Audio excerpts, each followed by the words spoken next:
Our good old solar system is actually a pretty bizarre place, what with all its out-of-this-world phenomena that we humans haven't managed to explain yet. There are rumors that a gigantic undiscovered planet is hiding behind Neptune, volcanoes on Pluto spew ice, and a colossal canyon on Mars can accommodate the whole US territory and most of Cleveland. Well, let's figure out if it's true by talking about the most mystifying solar system facts. The solar system is 4.6 billion years old. So old it's a senior solar system. Scientists came to this conclusion after they studied the oldest material they managed to get a hold of. And by that, I mean meteorites, of course. You won't be able to wear a hat on Venus, ever, and just try to stand on your feet. The planet is insanely windy. Its upper winds blow 50 times faster than the planet rotates. What's more, these fierce winds never stop and can get even stronger with time. Want to get away? You'll have to travel 11 billion miles away from Earth before ever leaving the solar system. Take your Google Maps with you. You probably heard of methane gas, a byproduct of natural processes such as volcanic activity and cows. Anyway, this gas is not only a part of the Martian atmosphere, but also the thing that confuses astronomers to no end. The thing is that the volume of methane on Mars keeps wavering, and scientists just can't figure out where it might be coming from. Can there be cows on Mars?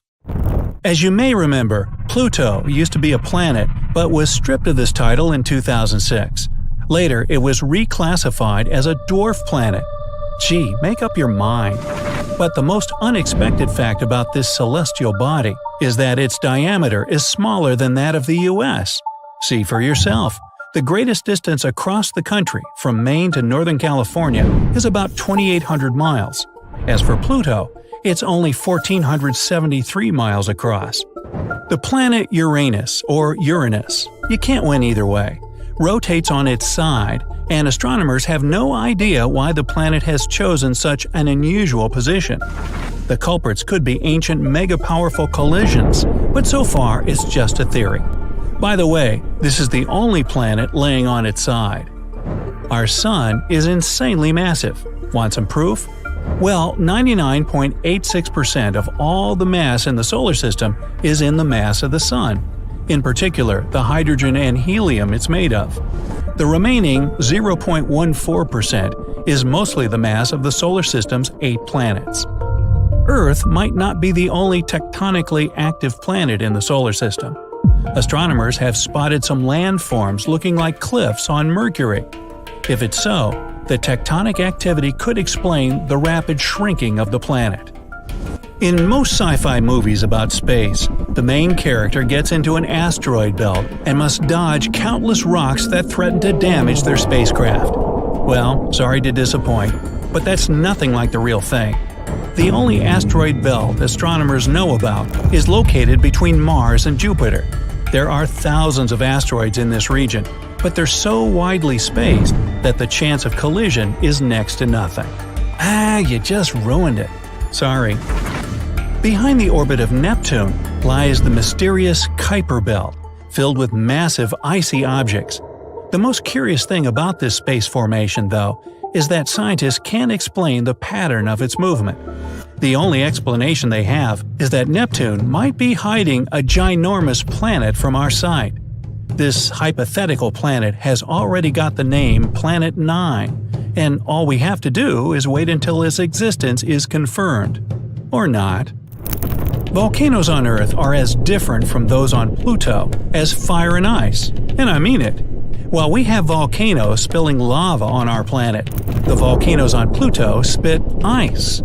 When frozen water expands, and this enormous pressure builds up until one day, bang, the ice erupts. In the process, a new cryovolcano gets formed. One of Saturn's moons, Lepidus, has a unique color. It's two-toned. One of its hemispheres is light and the other is eerily dark. Scientists haven't figured out this mystery yet. There's another weird thing about Pluto, or rather, about its atmosphere. First, it rises way higher above the surface of the dwarf planet than, for example, the Earth's atmosphere. What's more, The atmosphere on Pluto has more than 20 layers, and all of them are super cold and very condensed. We live inside the sun. No, I don't mean that we're inhabitants of the red-hot ball of light approximately 93 million miles away. The thing is that the sun's atmosphere stretches far beyond its visible surface, and our planet is right within its reach. In fact, it's the gusts of solar wind that create the breathtaking phenomenon known as the northern and southern lights. The ocean on Jupiter is larger than any other on the rest of the solar system's planets. But wait, it's not the type of ocean you're thinking about. The one on Jupiter isn't made of water. This mesmerizing thing consists of metallic hydrogen, and its depth is a staggering 25,000 miles, which is almost the same as the circumference of the Earth. The Sun's atmosphere is hotter than the surface of the star.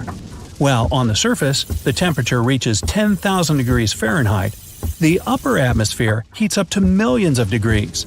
Scientists suspect that explosive bursts of heat from the sun may have something to do with this unique phenomenon. People came to know about Saturn's beautiful rings in the 1600s, but only recently it became apparent that Saturn isn't the only ringed planet. All the gas giant planets, Uranus, Neptune, and Jupiter, have rings of their own, but they're thin and almost impossible to see. As for Mars, Venus, and Earth, they're made of rocky materials and have no rings whatsoever. Our solar system isn't the only one in the Milky Way galaxy. Far from it.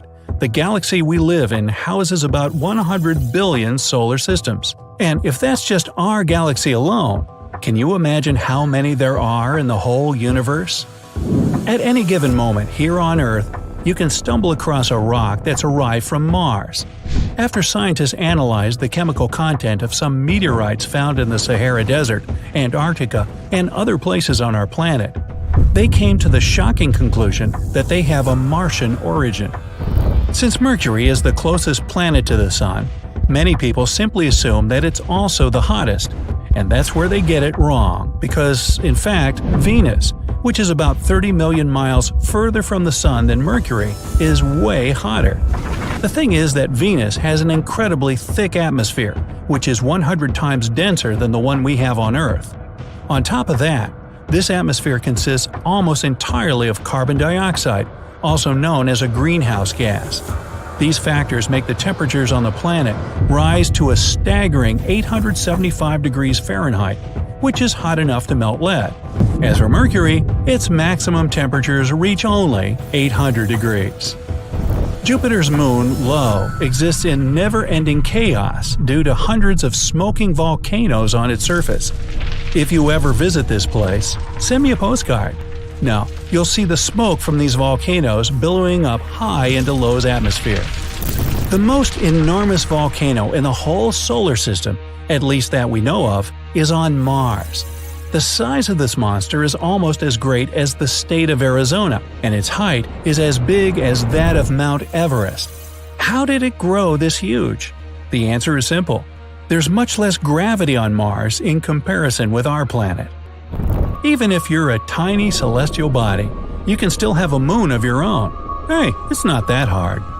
In 1993, the Galileo probe was traveling past a miniature asteroid that was no bigger than 20 miles across, and discovered the little thing had a 1-mile-wide moon. Since then, astronomers have found tons of moons orbiting minor planets in our solar system. The valley called Valles Marineris on Mars is more than 10 times larger than Earth's Grand Canyon. And it's another thing that puzzles astronomers. After all, Mars isn't a planet with active plate tectonics. On the surface of Jupiter, there's a weird region that's called the Great Red Spot. Recently, astronomers have concluded that this spot is actually a storm that's been raging on the planet for centuries. But some 20 years ago, scientists noticed that the red region started to shrink. Nowadays, it's just half the size it used to be. And still, the spot is 1.5 times bigger than Earth. How about you? Do you know any other unusual facts about our solar system that I've missed? Then let me know down in the comments. If you learned something new today, then give this video a like and share it with a friend. But hey, don't go space traveling just yet. We have over 2,000 cool videos for you to check out. All you have to do is pick the left or right video, click on it, and enjoy. Stay on the bright side of life. Mercury gets a bad rap for always being hot, but that's not entirely true. The planet's got no atmosphere, so its temperature swings are wild. When it's facing the sun, it can get up to a blistering 800 degrees Fahrenheit, but when it's turned away, it drops to a frigid minus 290 degrees. The reason for this is that Earth has a cozy atmosphere that keeps our temps in check. Mercury doesn't have that luxury, so it's at the mercy of the sun's rays. But despite all that, Mercury's still worth checking out. It's close to the sun, which makes it a prime spot for studying how solar radiation affects planets. And even though it's not exactly hospitable to life, there are still plenty of mysteries to unravel. Venus is often referred to as the sister planet of Earth. Yeah, many people believe that it's this beautiful and lush planet, just like our home. But boy, are they wrong. In reality, Venus is a total diva. She's got this thick atmosphere that traps heat and causes surface temperatures to reach up to a scorching 864 degrees Fahrenheit. I mean, I get it. Venus wants to stand out and be unique, but she's taken it to a whole new level. She's like that one friend who always has to one-up everyone else. Oh, you think Earth is cool? Well, I'm the only planet that spins clockwise? Beat that. But let's be real here. Venus is just trying too hard. She's got these crazy sulfuric acid clouds that rain down on her surface and make it impossible for anything to survive. It's like she's trying to keep all the attention for herself by making sure no other life forms can exist. And her atmosphere, it's so thick and heavy that it would crush us like a grape. So, yeah, Venus may look pretty from afar with her bright yellowish glow, but don't fall for that. She's a total drama queen who just can't handle sharing the spotlight with anyone else. Anyway, enough about Venus. Let's focus on the real star of the show, Earth. We may not have all the flashy features that Venus has, but at least we're hospitable and welcoming to all forms of life. Plus, we've got pizza. So who needs sulfuric acid clouds anyway? You may think that since we live on this planet, we know it from A to Z, and there is no room for any misconception. Alrighty. Then tell me, what shape is Earth? If you say it's round, sorry, but you're not right. So, our planet may look like a ball, but it isn't a perfect one. You see, because of the spinning action, the north and south poles get squished a bit and they're sort of flat. The Earth's wobbling, and other stuff are actually causing it to change shape over time, but it's still roundish. Let's talk about Mars, the red planet that has fascinated humans for centuries.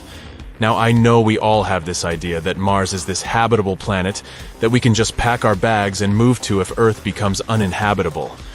Nope, that's not entirely true. One common misconception about Mars is that it has a breathable atmosphere.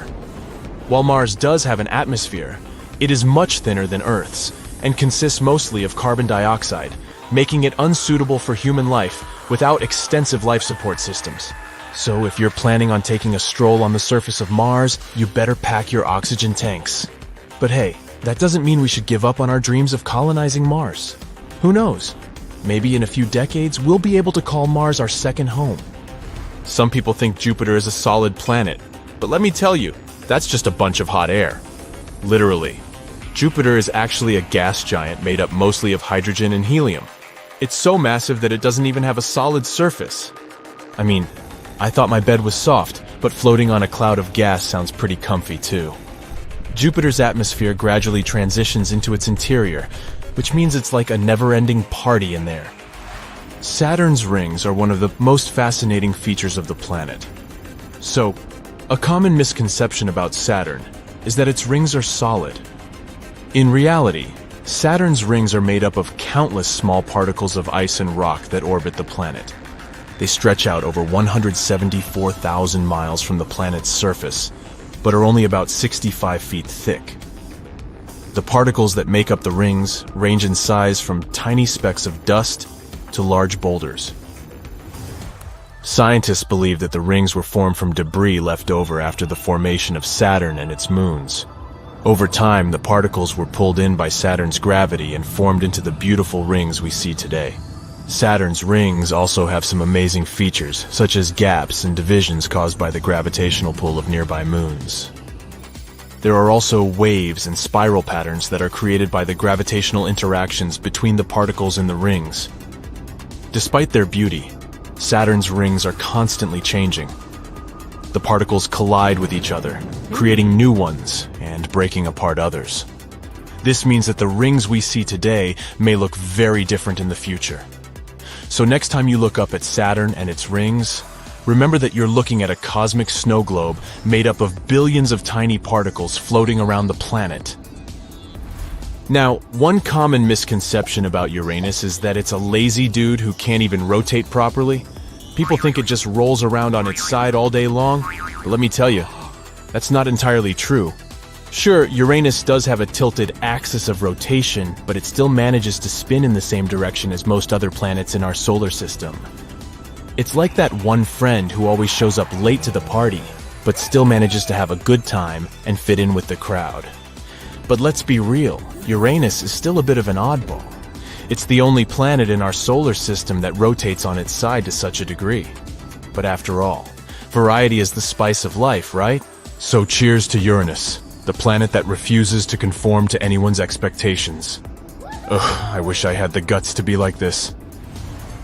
Have you ever heard someone say that Neptune is just a blue version of Jupiter or Saturn? Well, let me tell you, that's like saying a banana is just a yellow version of a cucumber. It's not even close. Sure, Neptune and its gas giant buddies share some similarities, but Neptune stands out in the crowd with its beautiful blue hue. It's all thanks to the methane chilling in its atmosphere.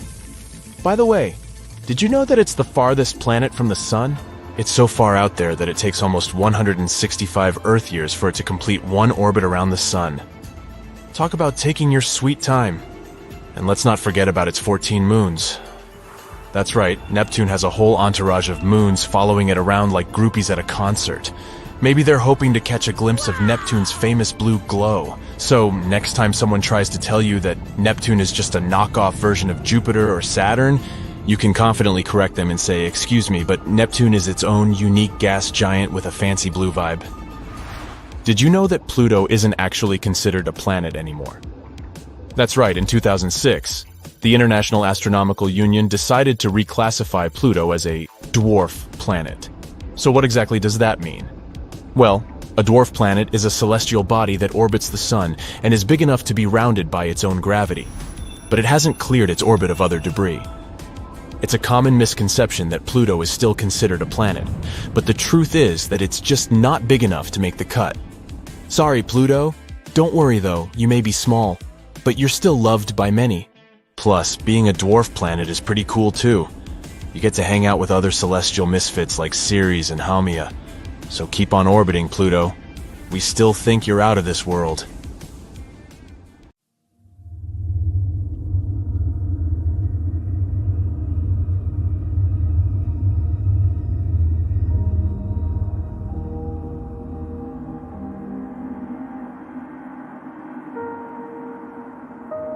The sun's heat is beneath our feet. Scientists have figured out that Earth's core is actually as hot as the surface of the sun, around 10,800 degrees Fahrenheit. One of the reasons it's so incredibly hot down there is because Earth is still shedding heat from when it was created billions of years ago. Also, when an object as big as Mars slammed into the young Earth, it not only created the moon, according to one theory, but melted the surface of the planet. A lot of that extra heat is probably still stored inside the core. But there's no need to worry. The planet's core is harder for us to access than it is to probe the surface of Pluto. In fact, chances are we may never develop technology that could physically reach the core. There's no air on the moon. But then, how can it be rusting? Scientists have discovered the presence of hematite on the moon, and it's a kind of rust. A special NASA research instrument examined the light reflected off the moon's surface. It turned out that the composition of the satellite's poles was very different from the rest of it. The moon's surface is dotted with iron-rich rocks, but without oxygen and liquid water, rust can't appear. Solar winds add to the mystery. They bombard the moon with hydrogen, and hydrogen makes it much more difficult for hematite to form. Even though the moon doesn't have an atmosphere, it still has some trace amounts of oxygen. Its source is our planet's upper atmosphere. Earth also protects the moon from almost 100% of solar winds, although not all the time. And even though our natural satellite is bone dry, there might be water ice in the shadowed craters on its far side. A day on Uranus lasts 17 hours, 14 minutes, and 24 seconds. But get this, the planet has a tilt of around 98 degrees, and that makes a season on the gas giant last 21 Earth years.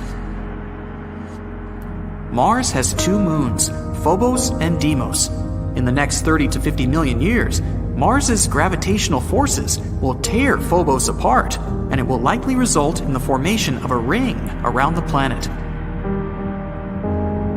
The Earth is the densest in the solar system. At the Earth's center, there's a core that takes up 15% of the planet's volume. It consists of 2 parts, the outer and the inner core. The inner core is a solid ball made of iron and nickel. Its radius is 760 miles, which makes 20% of the entire Earth's radius and 80% of the Moon's radius. The 1,500-mile thick outer core is liquid. It also consists of iron and nickel, but it's not under enough pressure to be solid. Mars houses the biggest volcano in the solar system. While everything seems to be calm on Mars nowadays, in the past, some sort of force caused enormous volcanoes to form and erupt. One of these volcanoes is Olympus Mons. It's 16 miles tall, which is the height of 3 Mount Everests, and 374 miles across, making it about the size of Arizona. The volcano grew to such a gargantuan size because of the weak gravity on Mars and the lack of tectonic plate movement. Gravity is not the same everywhere. The rocks, metals, and other minerals and substances that make up the planet are packed into the ground more tightly in certain places than in others. This has surprising consequences. Gravity varies slightly depending on where you are. You weigh 0.5% less standing at the equator than you do at the poles. In most cases, that's a difference of less than 1 pound. How high up you are also has an effect. So if you were at the top of Mount Everest, you'd also weigh slightly less. Just don't look down. Earth's toughest living thing is so small you can't see it. Water bears, also known as moss piglets, are cute little creatures with 8 legs and squashed up heads that are less than 1/100th of an inch in length. Despite their microscopic stature, they can basically survive anywhere. They prefer bits of wet moss or the bottom of a lake, but they won't complain if you put them somewhere really uncomfortable. They can endure extreme cold and incredible heat, and survive both huge pressure and high radiation. Some of the little bears once even managed to survive unprotected in outer space for 10 days without a problem. That is tough. They handle all these things by rolling up into a ball and hibernating, which reduces their need for oxygen and food. The moon's gravity is about 17% of that on Earth. If you weighed 200 pounds on our home planet, on the moon, your weight would decrease to a mere 34 pounds. You would also be able to carry stuff 6 times heavier than what you can carry on Earth. It would also be easier to walk on the moon's surface, but it would be more dangerous too. Your feet, inside a heavy spacesuit, would sink into the lunar soil up to 6 inches deep. But let's imagine you decided to skip the tedious process of walking by leaping through the air. Then you'd likely lose control of your jumps in no time. Plus, the moon's surface is littered with deep craters. It would be a tough feat to avoid all of them. You can see solar eclipses because even though the moon is 400 times smaller than the sun, it's also 400 times closer to Earth. So it's perfectly capable of obscuring the star. But in 50 million years, I won't be around then. The moon won't be able to block the sun completely because of the satellite's changing orbit. A full NASA spacesuit costs an unbelievable $12 million. Yeah, I can believe that. 70% of this hefty sum is for the control module and backpack. At the very center of Uranus, there's a rocky core, small, just half the Earth's mass. Compared to other planets, Uranus's core is rather cool, 9,000 degrees Fahrenheit. An ice mantle surrounds the solid core, and that's the largest portion of the planet, about 80%. It's also not the ice you might be thinking about. It's a hot, dense fluid made up of water, ammonia, ice, and methane, sometimes referred to as a water-ammonia ocean. Uranus's atmosphere is mostly hydrogen and helium, but it has its blue-green color because of methane gas that absorbs the red light. The ocean on Jupiter is larger than any other in the solar system, but unlike Earth's oceans, it's made not of water, but of metallic hydrogen. The ocean's depth is a mind-blowing 25,000 miles. That's almost the same as the distance around Earth. Venus is a champ when it comes to volcanoes. The planet has about 1,600 major ones, but none of them is known to erupt. There's a supermassive black hole 250 million light-years away from us. It hums the deepest sound ever detected from any object in the universe. It's 57 octaves lower than the middle C on your piano. That's 1 quadrillion times deeper than what we can hear.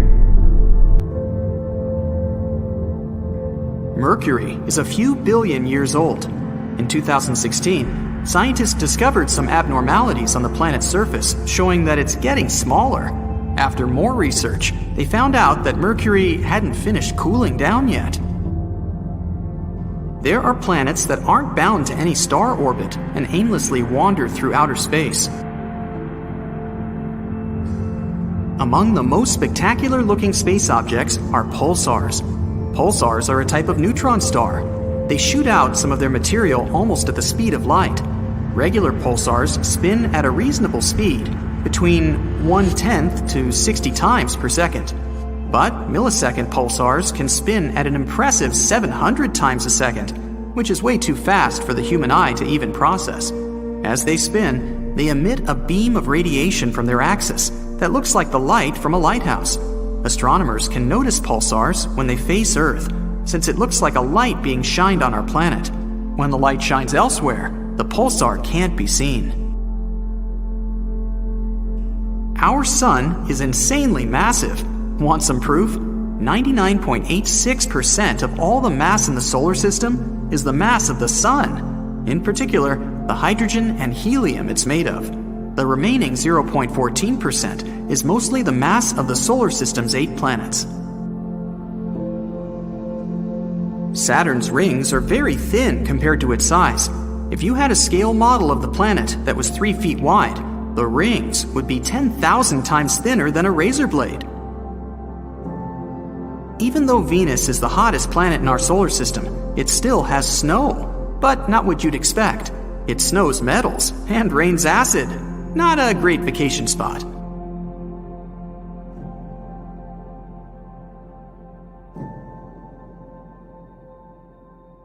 You might not think about gravity much, but it affects everything we do.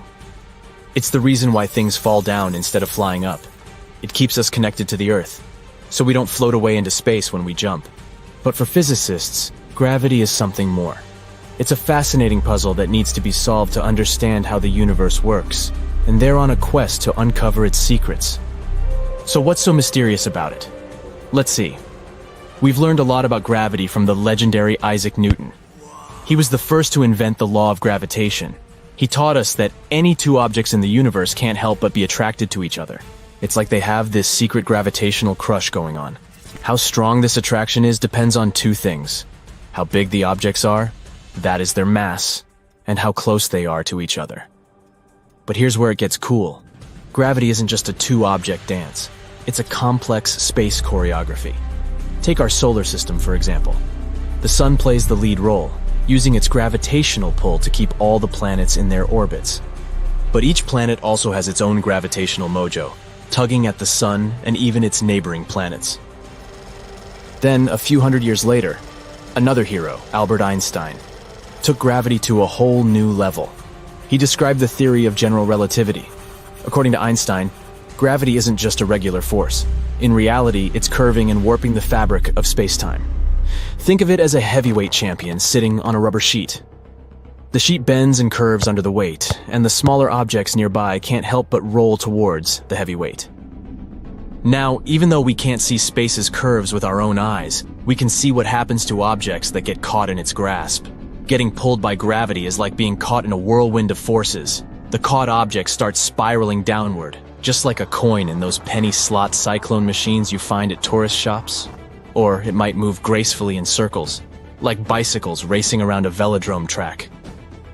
Gravity is the primordial force that guides our entire world. Without it, there would be no stars, no galaxies, nothing. But where does it come from? Well, that's the million-dollar question. And we don't have a complete answer just yet. But we do have some guesses. First of all, we know that gravity is more than just a feature of space. It's a force that pulls things together. Surprisingly, it's the weakest force among them all. But let's take a different look at gravity. Something that may surprise you. Instead of being a force that directly pushes or pulls objects from a distance, it's more like a dance. Gravity, as amazing as it is, doesn't perform alone in this dance. It shares the spotlight with other forces, like electromagnetism, for example. Let's imagine two electrons. There are dancers. Now, they don't directly push or pull each other like you might expect. Instead, one electron creates a special kind of field around itself, like an invisible force field. This field sets the stage for the show. The other electron senses this field and starts to twirl and interact with it. It's like they're following some choreography. And when we watch this dance, it looks as if the second electron is being pushed or pulled by the first one. But in reality, it's all about the intricate movements and interplay between the dancers and the field they're dancing in. The dancers never touch each other directly, but their interactions through these fields make it seem like they're connected. It's a magical display of fields and movements coming together to create the illusion of forces at play. The thing we call gravity. So even though it's not a force in the usual way, it behaves like one. We call it an emergent force, because it emerges or comes out from the way space and objects interact. Which is why, if we want to get technical, some scientists prefer to avoid the words gravitational force and opt for the term interaction. It's just a way for particles to mingle and exchange energy and information. Electromagnetic interactions, gravitational interactions, they're all part of this grand soiree. At least that's one of the theories. Some scientists also think that gravity might be made up of tiny particles called gravitons. These sneaky particles work behind the scenes, making objects attract each other. However, we haven't been able to directly see these elusive gravitons yet. So, according to this theory, gravity is both a force and a potential particle.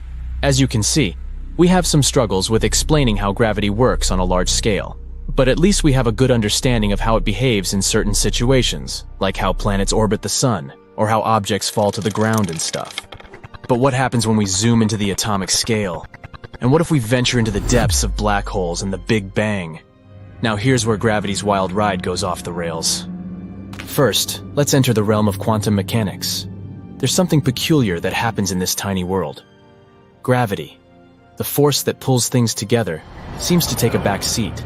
On a microscopic scale, other forces like electromagnetism take the spotlight and become the superstars. They're overshadowing gravity, and this leaves scientists scratching their heads, wondering, is this possible? Why does gravity suddenly fade away? So far, we have no idea. And when it comes to the grandest scales, where immense objects like black holes, gravity takes on a whole new level of complexity. For example, inside a black hole, laws of physics and gravity, as we know them, basically fall apart. It also decays when we try to understand how gravity behaved immediately after the Big Bang. Where did it even come from? We have no idea. In other words, we find ourselves in a cosmic fog when it comes to understanding gravity. But fear not, scientists are working hard to learn more about this enigmatic emergent force. They're doing all sorts of experiments and using fancy technology to crack its code. Even though we still have a lot to figure out, we're making progress every day. For example, have you ever heard of gravitational lensing? It's like a mesmerizing magic trick. Imagine a beam of light as a fearless explorer, taking a straight path through the universe. But as it encounters the gravitational pull of a massive object, the light's journey becomes a wild roller coaster ride. The gravity of the massive object bends the fabric of space-time, creating a funhouse mirror effect. Our brave beam of light finds itself curving and twisting around the massive object, following a new unexpected path. But as the light changes its trajectory, it also reveals to us distant and hidden wonders that would have remained invisible otherwise. The light can magnify, distort, or even create multiple images of faraway objects. So all the things that have been playing hide and seek with us finally become visible, like black holes. There's also a mind-blowing idea called gravitational waves. Einstein predicted their existence tens of years ago, but only recently have we finally been able to confirm them. And that was a huge breakthrough in the science world. These waves carry the echoes of cataclysmic cosmic events, such as the collision of massive black holes or the birth of newborn stars. Just like dropping a pebble into a serene pond, these crazy events cause a ripple effect. But instead of water, it's space-time itself that ripples and warps. Scientists have just recently developed a way to listen to these whispers. They've created instruments capable of detecting these gravitational waves. These instruments, known as interferometers, are like ears that are finely tuned to catch the subtle vibrations of the universe. But one thing's for sure, gravity is a superstar that shapes our universe. It keeps everything around us connected and rules our entire universe. The quest to unveil its ultimate secrets continues, and it's a thrilling adventure for scientists and curious minds alike. Legend has it that in the 17th century, Sir Isaac Newton noticed an apple fall from a tree and began wondering why the fruit had fallen to the ground and not upward or sideways. Well, that would be freaky. After years of studying, he concluded that gravity must be the culprit. The scientists called it a force of attraction that existed between all objects. But it was Albert Einstein, many years later, that revolutionized these ideas about gravity. Legend also has it that he wasn't completely satisfied with Newton's findings. Something just didn't seem right. As a young scientist, Einstein had some trouble formulating his theories, trying to explain the behavior of moving objects. When an experiment came to his mind, he called it the happiest of thoughts. Gravity feels like the sensation of riding in an ascending elevator. He called it general relativity. Einstein began working tirelessly, trying to prove this idea. At one point, he even complained he was on the brink of losing his mind. Now, in the simplest terms, general relativity claims that gravity is the curvature or warping of space. The greater mass an object has, the more it warps the space around it. Imagine a heavy ball resting on a trampoline. The rubber sheet under it gets warped under its weight. It's the same with our sun. It's big enough to twist space across the entire solar system. That's why our planet, as well as all the others, orbit around the star. This warping also impacts how we measure time. If you look at your watch, time seems to go by at the same rate every day. But if you hike to the top of a mountain and your friend wanders through a valley at the bottom of this mountain, you'll see that your watches will calculate time differently. One watch will tick faster, while the hands of the second one, which is traveling through the valley, will move more slowly. That's because gravity affects how fast time goes by. With these experiments in mind, Einstein concluded that gravity was not a force of attraction, but rather a curvature in the fabric of space-time. We feel gravity as a force simply because we're placed on some surface. If there was no surface and no attraction between us and this surface, we would become weightless. If you don't mind getting some weird looks, try this experiment.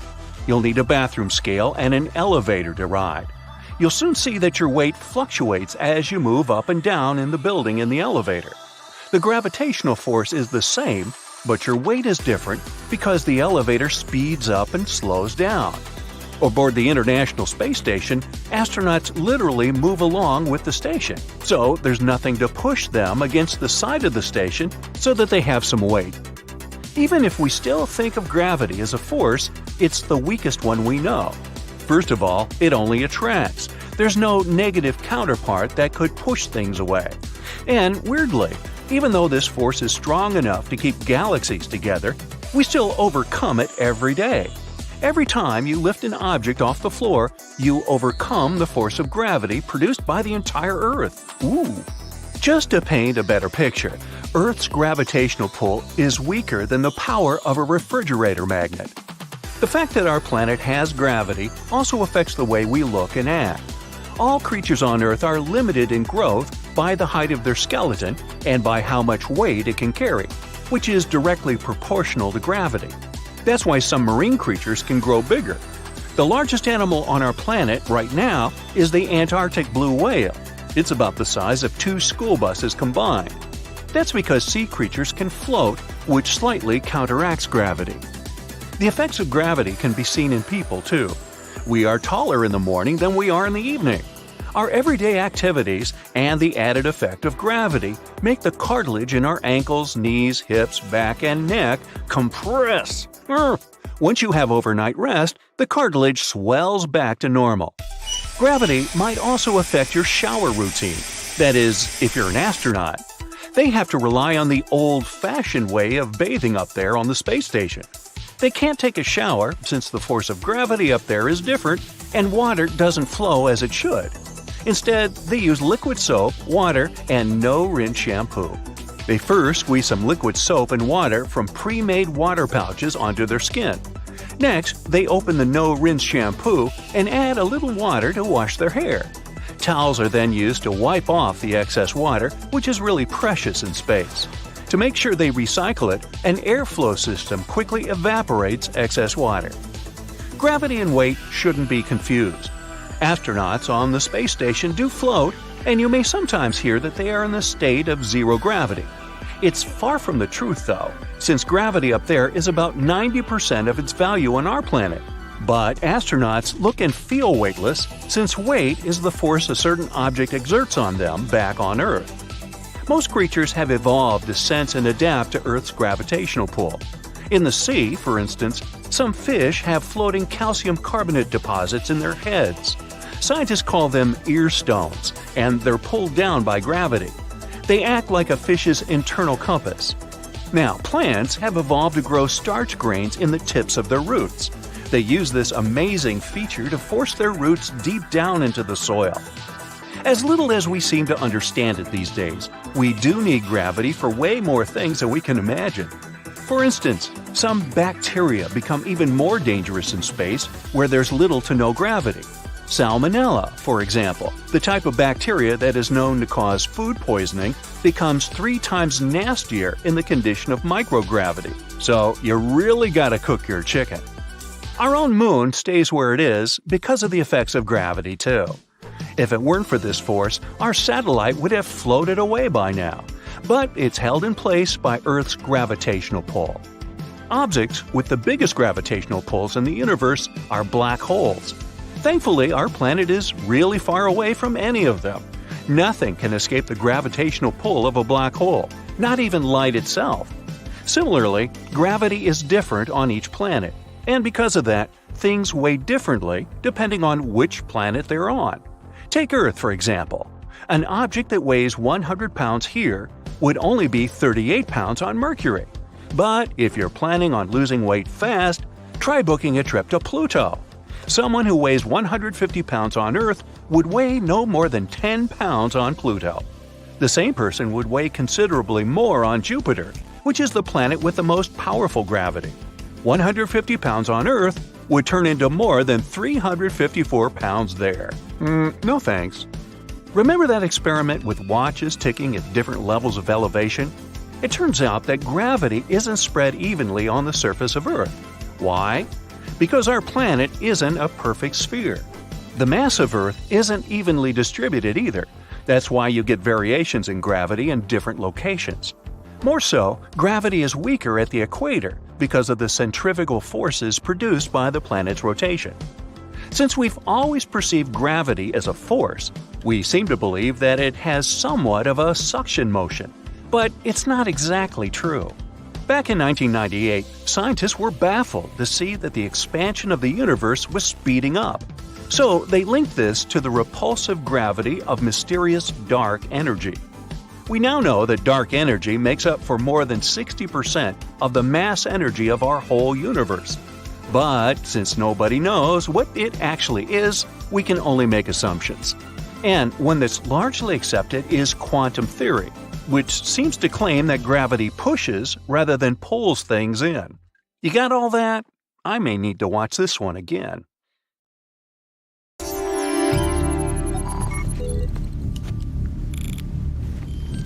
1.5 feet with the Earth's gravity. Verification complete. Now the simulation room will recreate Mercury.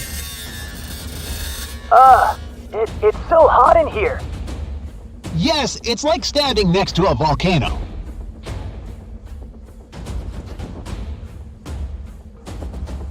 Your jump is 4 feet high. Now switch to Venus. Wow, this place looks scary. On the real Venus, everything is toxic.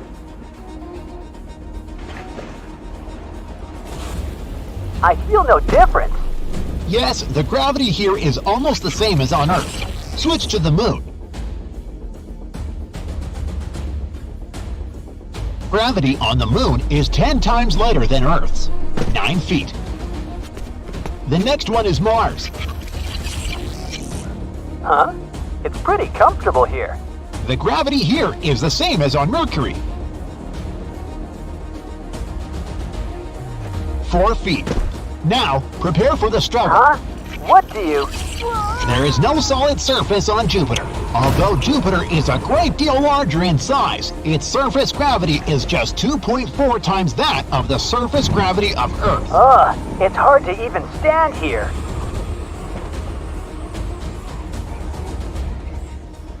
Only half a foot. Got it. Switch to Saturn. There is no solid surface here either, but Saturn's gravity is almost the same as Earth's. Now Uranus. It's so cold. It's 5 times warmer here than on the real Uranus. Seriously? My legs are... 1.7 feet. Gravity is slightly weaker than Earth's. That's Neptune for you. Your jumps are 1.3 feet high. Gravity is slightly stronger than Earth's. Get me out of here! Turn on. The Earth has 3 main layers. 2 parts of the core, the dense, hot inner core, and the molten outer core. Then comes the mantle. And then follows the thin crust, the surface that supports life as we know it. At least, that's what we thought, because now scientists found a new mysterious layer located deep within the solid inner core. Earth's inner core is approximately 2/3 the size of the Moon. And made of nickel and solid iron, it's burning hot. The temperature at the center of our planet is the same as at the surface of the Sun. The outer core can reach almost 10,000 degrees Fahrenheit. It's difficult to explore it because we can't go there, and it's like looking through a really dirty window of 3,200 miles of molten metal and rocks. But we can rely on laboratory experiments on heated pressurized rocks, signals from seismic waves, and computer models. When an earthquake hits, it sends out seismic shock waves. Those waves travel through layers at a different speed, depending on the direction they go and the material they move through.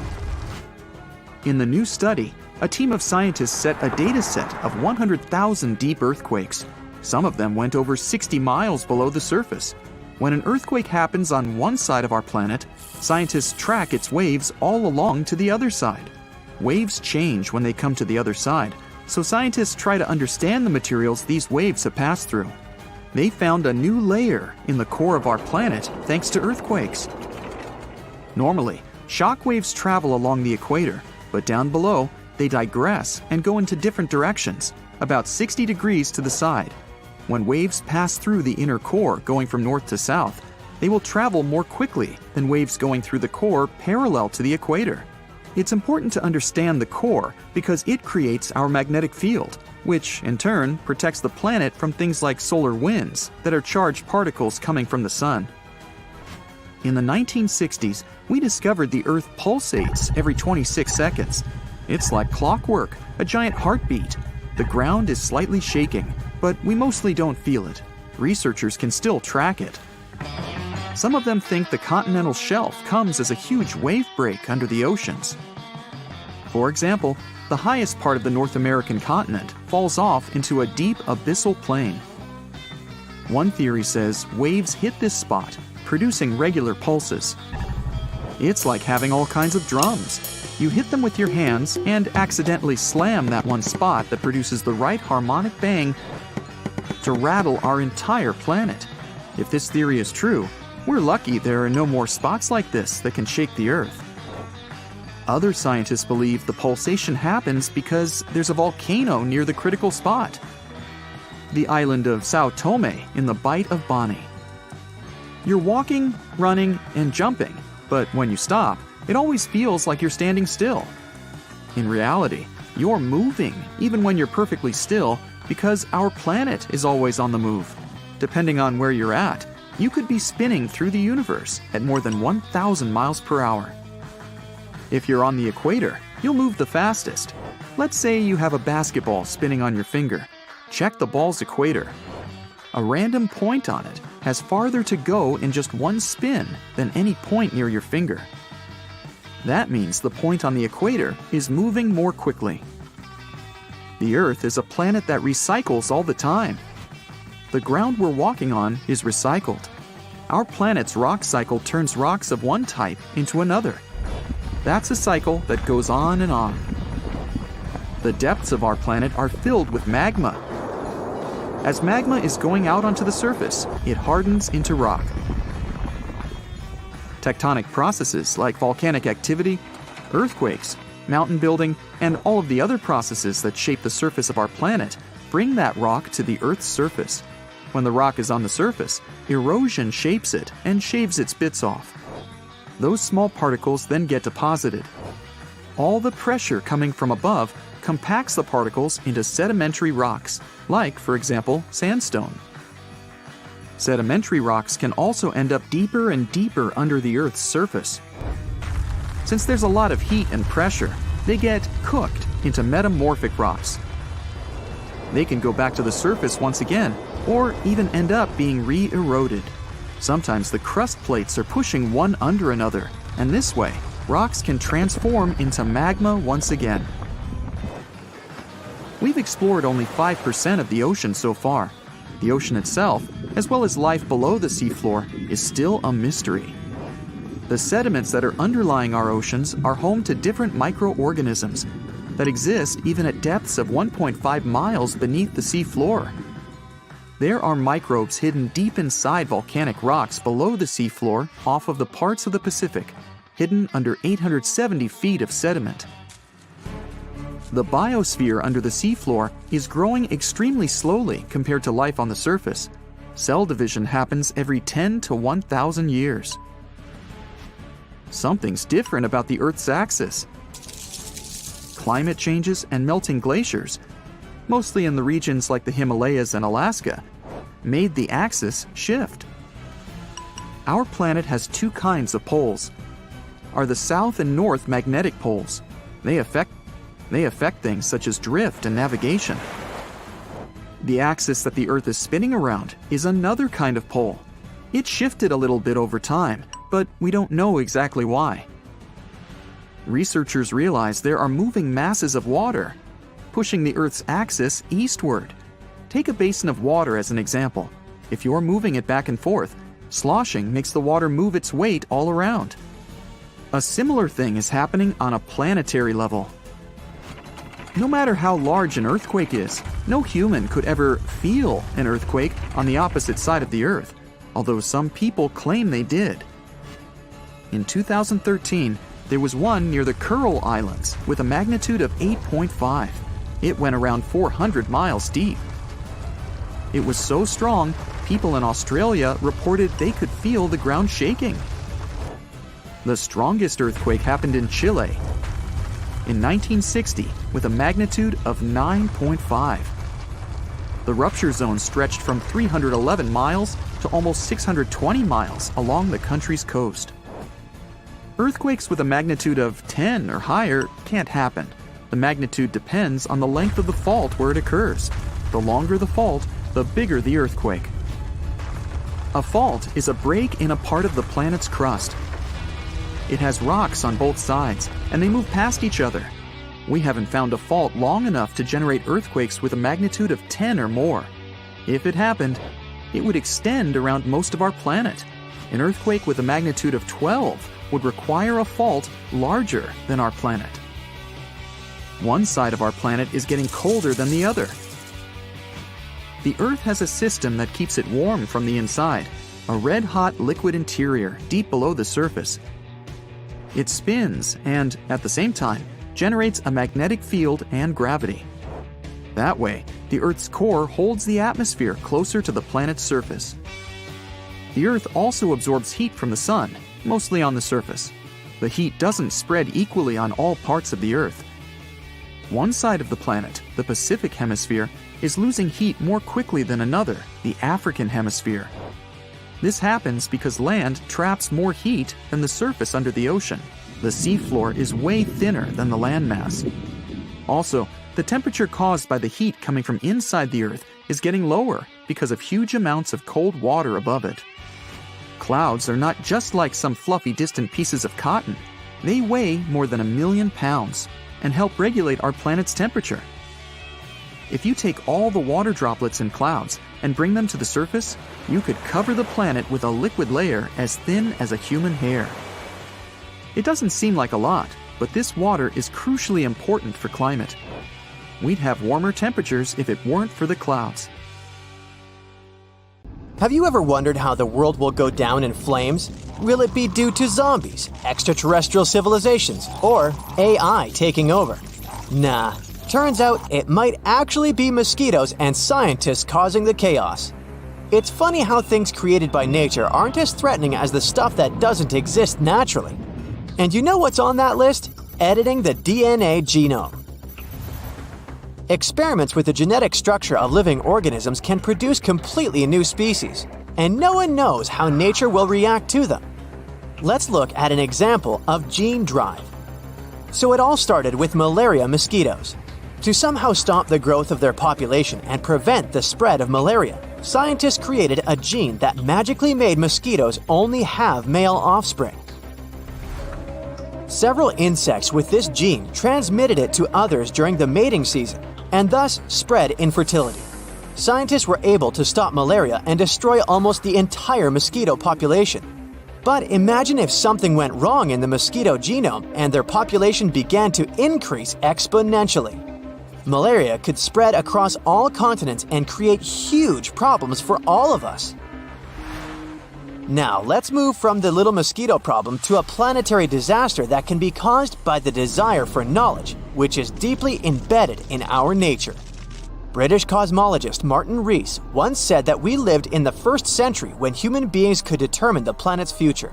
It seems that it's so easy not to destroy yourself, but our nature is quite complicated. In pursuit of solving the mysteries of the universe, we have built a giant machine that, according to some people, may destroy our planet. And this device is the Large Hadron Collider. The main task of this giant machine is to accelerate particles and make them collide with one another. Scientists expect that the collider will help better understand the structure of our universe. In simple words, this is a miniature simulator of the universe. Using it may also shed light on the mystery of dark matter. During operation, the machine compresses atoms and makes them crash into one another at great speed. Perhaps this is how our universe appeared. Some people fear that a small black hole may form because of this collision. A tiny particle with a huge weight will pull all objects inside itself. Its mass will grow, but its size won't change much. As a result, it will compress the entire Earth and turn it into a ball measuring a little more than 300 feet across. At the same time, our planet will still have the same weight. A powerful gravitational pull on such a small area of matter can form a black hole that might later swallow up our entire solar system. There are also theories that the Hadron Collider could open a portal to a parallel universe with creepy monsters that would enter our world. But of course, such theories have little to do with science. Scientists have already launched the collider several times, and as you can see, nothing terrible has happened. But there is a small nuance. With each launch, scientists increase the speed of particles. Who knows what will happen when they accelerate them too much? According to Martin Rees, the probability that Earth will become a black hole is very, very small. Particles with a much larger energy charge fly in space faster than in the Hadron Collider, and nothing catastrophic happens. Okay, now let's go back to our genomic games to see what else can happen if we continue experimenting with nature. The main problem might be an imbalance in ecosystems. In the 19th century, sailors accidentally brought mice to Gough Island in the South Atlantic Ocean. Rodents had no dangerous enemies there, so their population began to grow. Mice began to displace dozens of birds from their home. The rodents attacked the chicks and reduced the population of entire species. Trying to save the birds, scientists decided to get rid of the mice, but these little creatures still managed to survive. As a result, the balance of the whole ecosystem was disrupted. Using gene drive to get rid of one species can lead to uncontrolled population growth of another. Imagine that malaria mosquitoes controlled the population of some flies. And what would happen if these flies lost their main natural enemy? The population of these flies would start destroying other species, and it would begin a chain of destructive events. All this suggests that playing with things that don't exist in nature is very dangerous. We worry a lot about how artificial intelligence can take over the world and eliminate us. Still, at the same time, we don't pay attention to our actions. Genome editing can lead to positive consequences, such as the appearance of healthier people, and destructive ones, like the creation of artificial bacteria that can cause serious health problems. In general, destroying other species is a trait inherent in humans. Because of our actions, many animals have disappeared from the face of the earth. Moreover, we even destroy each other. Such aggressive behavior is our nature. And artificial intelligence doesn't have anthropomorphic properties. Its logic may be completely different from ours, and instead of destroying people, it might strive to save them. And we have something to save us from. Remember the giant asteroid that erased more than half of the living creatures on Earth? The fall of the space rock caused a massive blast wave, a tsunami, earthquakes, and dust clouds that covered the sun. Dinosaurs and other animals couldn't survive in such conditions. But what if something similar happens these days? Fortunately, we're better prepared than dinosaurs. Firstly, we have the technology to track giant meteorites and calculate their trajectory. And artificial intelligence can also help us with this. Secondly, we can destroy an asteroid before it reaches us. Several powerful rockets will quickly deal with any space rock and turn it into cosmic dust. Moreover, we will know in advance about its approach. But suppose that a huge stone the size of dozens of Everests will fly towards us. In that case, humanity should hurry with Mars colonization. But don't worry. Observing the sky shows that large asteroids capable of causing severe damage to our planet are moving in a different direction. The most giant known asteroid that could collide with Earth might do so in 2088. The probability that it will fall on our planet is 1 in 50,000, so you shouldn't have to worry about threats from outer space. What lies in the bowels of our planet is much more dangerous. Millions of tons of magma and hot gases can burst to the surface through destructive volcanic eruptions. More than 70,000 years ago, a large-scale eruption threw a tremendous amount of ash into the air, which then floated in the atmosphere in the form of a giant gray cloud for a long time. As a result, Earth's surface cooled down by several degrees, which led to one of the most massive extinctions in the history of our planet. Some eruptions happen not only inside volcanoes. There's such a thing as flood basalts. A colossal magma bubble accumulates under a vast area and begins to seep through faults in different parts. Magma slowly goes out there for many years and destroys all living things around. And the worst thing about this situation is that we can't do anything about it. Humanity has learned to track meteorites in space, but we're still not good at predicting a volcano's behavior. Even if we find out that some giant rock will wake up in the next 6 months, there's nothing we can do about that. We won't be able to prevent an eruption. All we can do is evacuate people from dangerous territory. We have no protection against earthquakes, and even more so, we can't stop the emission of ash into the atmosphere. It's possible that artificial intelligence will help us with this in the future, but right now, we're powerless. As you can see, there are several options for the end of the world for humanity, and they're all slightly different from those imposed by pop culture and the media.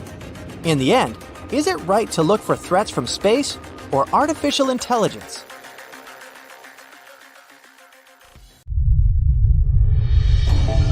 So we're moving to 66 million years ago in the world where dinosaurs lived. What are we doing here? We're just watching these giant reptiles and waiting for one of the most massive disasters on our planet to strike. Right now, a giant asteroid bigger than Mount Everest is flying at a tremendous speed, exceeding the speed of sound 40 times in the direction of our planet from the depths of space. It passes through our atmosphere, heats up, and hits the coastal part of the island of Yucatan, which separates the Gulf of Mexico from the Caribbean Sea. The enormous release of energy destroys all living things in the area, on land and in the ocean. The air over the island is filled with smoke and ash. Yucatan Island has taken the brunt of the blow. The blast wave instantly turns the green territory into a giant, lifeless crater. The asteroid fell at the wrong time. By the moment of the catastrophe, Earth had already been undergoing devastating changes. Continents were separating from one another, and some volcanoes were waking up, pouring lava onto the ground. Dinosaurs had been almost on the edge of extinction, but the asteroid shaped their fate. Now, Yucatan looks like a giant funnel of melting rock. There are no more dinosaurs here. But what about those animals that were far from the crash site? The noise from the explosion was so loud that pterodactyls hanging out far from the crater flew up into the sky in fear. A Tyrannosaurus got distracted from its hunting and ran away as far as possible, along with Triceratops. But somewhere, even further, in mainland Mexico, ancient lizards continued to chew grass and run around fields. They did notice a bright flash, but didn't mind it. They didn't even hear the sound of the explosion because the sound wave dissipated in the air. No blast wave, no earthquake, and no meteor shower. Dinosaurs continue with their lives. Unfortunately, not for long. Most dinosaurs would have survived if the meteorite had fallen in a field, ocean, or any other place. Perhaps today, you would see them in nature reserves. But the meteorite fell in the most unfavorable place. According to studies, the giant rock had a 1 in 10 chance to destroy dinosaurs, and it took this chance. It wasn't a soft landing. The stone didn't slip on the ground, but hit the rocky terrain like a giant hammer. The catastrophe wasn't limited to a blast wave and a crater. The asteroid fell into large stalks of flammable materials. Simply put, the space rock got into a giant vat of combustible substances. This provoked a drop of millions of tons of soot and ash into the air. The fire quickly spread throughout the island, emitting black smoke into the sky. Dinosaurs living hundreds of miles away from the site are getting nervous. Feelings of anxiety are growing. Their inner instinct of self-preservation signals that disaster is coming.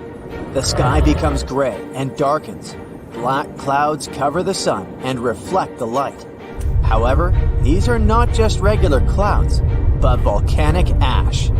The asteroid fell at the most destructive angle. It also hit the coastal part, so the destruction reached the seabed filled with sulfuric acid. And now it's all coming out.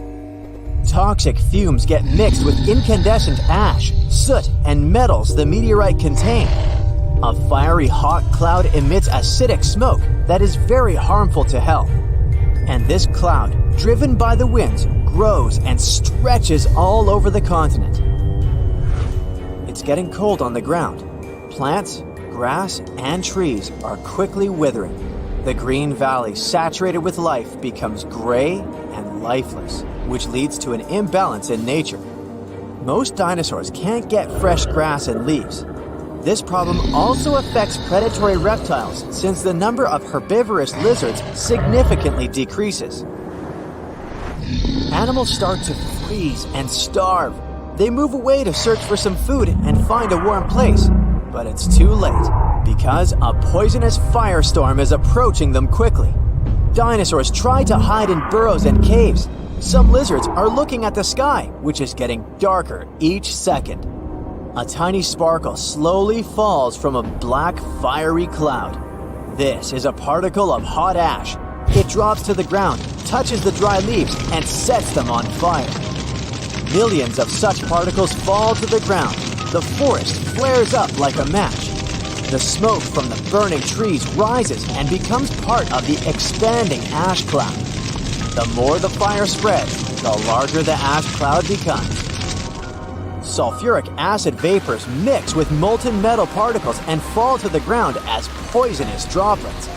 Acid rain corrodes vegetation and poisons the soil. Flying lizards rise into the sky and enter the center of the firestorm. Dinosaurs on the ground are running from the forest towards the water, but it's impossible to escape from the apocalypse. The scale of the disaster is increasing exponentially. While acid rain and firestorms destroy one part of the continent, the coastal side faces another problem. The fall of the meteorite caused a giant tsunami. It hits the shore and floods large areas of land. After the massive explosion, the first wave forms. It could quickly destroy modern-day New York. A series of smaller waves, the size of a 5-story building, sweep across the Atlantic Ocean and the North Pacific Ocean. Giant tsunamis are not so scary for deep-sea dinosaurs, but the poisonous cloud poses a danger to them.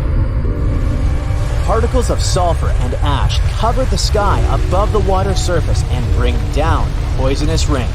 Seaweed and phytoplankton don't survive it. Thus, millions of fish face the threat of famine. This causes huge problems for the whole food chain in the ocean. Giant sea lizards can't survive either. The meteorite created a domino effect that put the entire continent under threat of extinction. A few weeks have passed. The ashes have settled and cooled down. The fires are over, and the air has become cleaner. The sun is finally peeking through the clouds. But the planet looks different now. Giant lizards don't exist on the planet anymore. Green forests have turned into gray fields. Fortunately, not for long. The seeds of plants and trees have survived the apocalypse and are now blooming with renewed vigor. Nature is filled with colors again. Little creatures similar to rats have been hiding in the ground and have also survived. And now they finally get out to continue spreading life. It wasn't firestorms, tsunamis, fires, and lack of sunlight that destroyed the dinosaurs. The primary damage to the world at that moment was the disruption of the food chain. All big herbivorous dinosaurs and giant toothy monsters lost their food sources. Small animals and some flying dinosaurs survived to further evolve into modern birds and mammals. Large animals, the size of a rhinoceros, appeared 15 million years after the disaster. Tens of millions of years passed since that moment, and then humanity appeared. Thanks to modern technology, we've discovered the reasons for the destruction of dinosaurs. We don't know every detail, but we have a common picture of those events. And the scariest thing is that if the same asteroid fell again into some explosive terrain, we wouldn't be able to do anything about it, and our remarkable technologies wouldn't help much. Yes, we might disperse ash clouds and extinguish some fires, but it would be insignificant. Floods, fires, and acid rain would make life in big cities unbearable. The only thing that would help us survive could be underground bunkers and other reliable shelters. But how to survive the famine that would come after the destruction of vegetation and crops? We are developing and improving technologies that can protect us from asteroids, like lasers or space rockets with explosives. But even if we destroy one big rock, it might tear into a million pieces.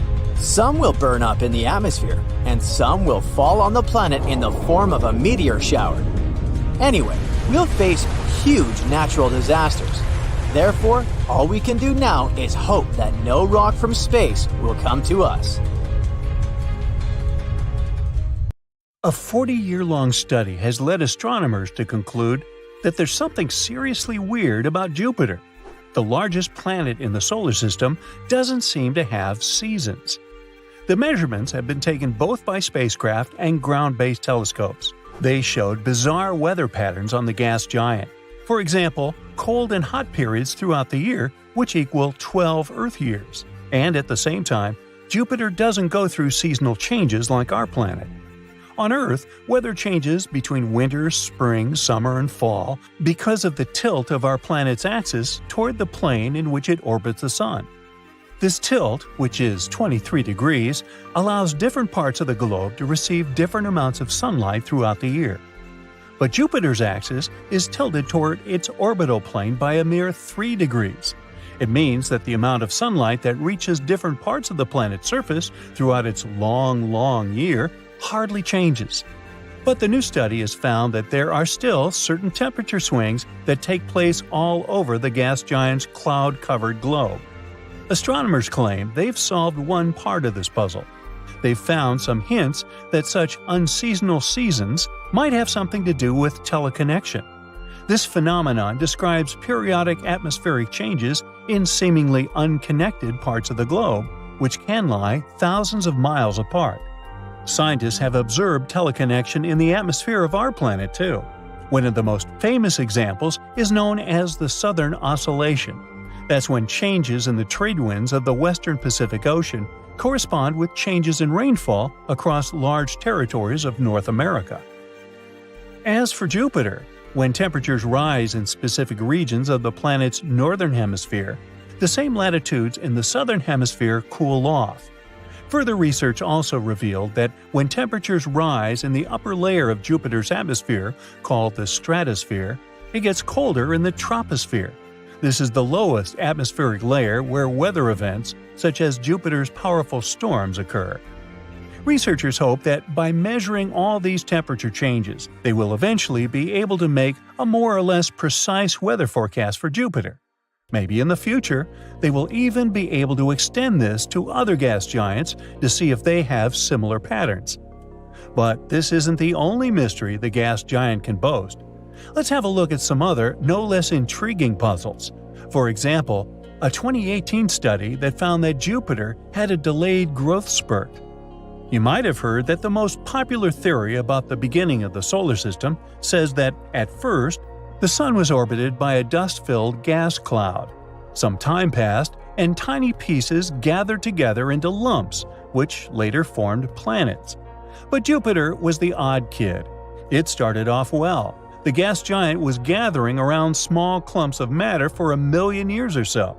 But once it grew to be as massive as 20 Earths, its development suddenly stopped. It could have happened after bizarre zones appeared in space. They emitted so much heat and energy that gas molecules struggled to merge with young Jupiter. This period continued for 2 million years. During this time, Jupiter only grew to 50 times the mass of Earth. But once this stage finished, the planet continued to gobble down gas like before, and soon it swelled to its current mass, about 300 Earths. Jupiter's most famous feature is the Great Red Spot, a giant storm raging in the atmosphere of the planet and capable of engulfing 2 Earths. But few people know about the Great Cold Spot. It was spotted only recently when astronomers were checking data received by an observatory in Chile. It's believed that Jupiter's auroras spawn this unusual patch, which is around 400 degrees Fahrenheit colder than the surrounding areas. These auroras are ancient. It makes the spot thousands of years old. And unlike the Great Red Spot, it's not stable. It keeps shape-shifting, and sometimes it almost disappears. But it always returns to the upper atmosphere. Usually it happens after a powerful auroral display. Now, storms are no stranger to Jupiter's atmosphere. But where there are storms, there is lightning, right? Yeah, but the bolts of lightning on Jupiter turned out to be very strange. They release radio waves, which is not strange, but for decades, every spacecraft visiting the gas giant managed to record something bizarre. You see, Jupiter's lightning only signaled in the low-frequency range, and no theory could explain why, since lightning on Earth emits radio waves from low to very high frequencies. Finally, in 2018, the Juno space probe solved this mystery. Apparently, the problem was not with the gas giant, but with our technologies. Unlike previous spaceships, Juno had extremely sensitive equipment, and it came very close to Jupiter, so it did record both megahertz and even gigahertz strikes. But even Juno confirmed that lightning on Jupiter was totally different from lightning on Earth. On our planet, lightning avoids the poles. It prefers to zap the equator. Meanwhile, the gas giant's equatorial zone sees no lightning. It lights up the planet's poles, and its peak frequency is 4 bolts per second.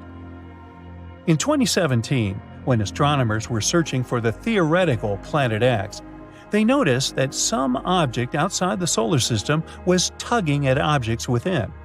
Thinking it could be what they had been looking for, they turned a powerful telescope in that direction.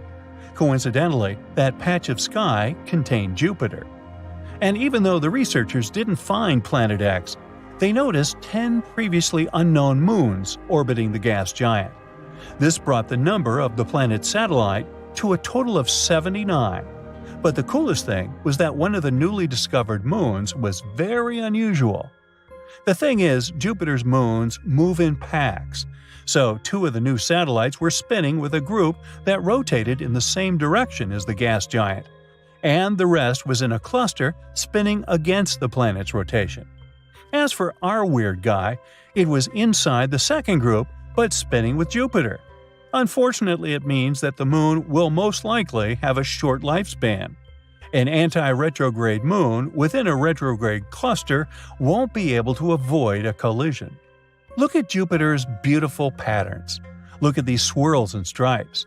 For a long time, no one knew the depths of these bands. But in 2018, scientists used a novel way to crack this riddle. This method involved the space probe Juno, which orbited the gas giant every 53 days.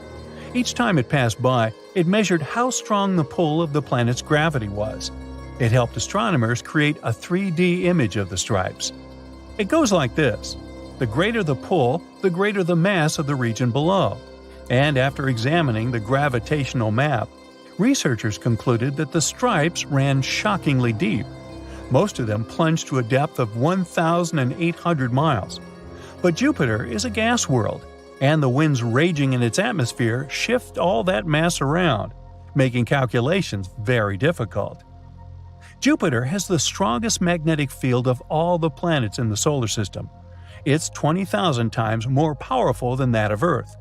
But the gas giant's magnetosphere is a bit wacky. It's unique and doesn't resemble the field of any other planet we know about. Before, experts thought that Jupiter's magnetic field was similar to Earth's, 2 poles connected with magnetic lines near the geographical north and south. But Juno showed that things on Jupiter are a bit messed up.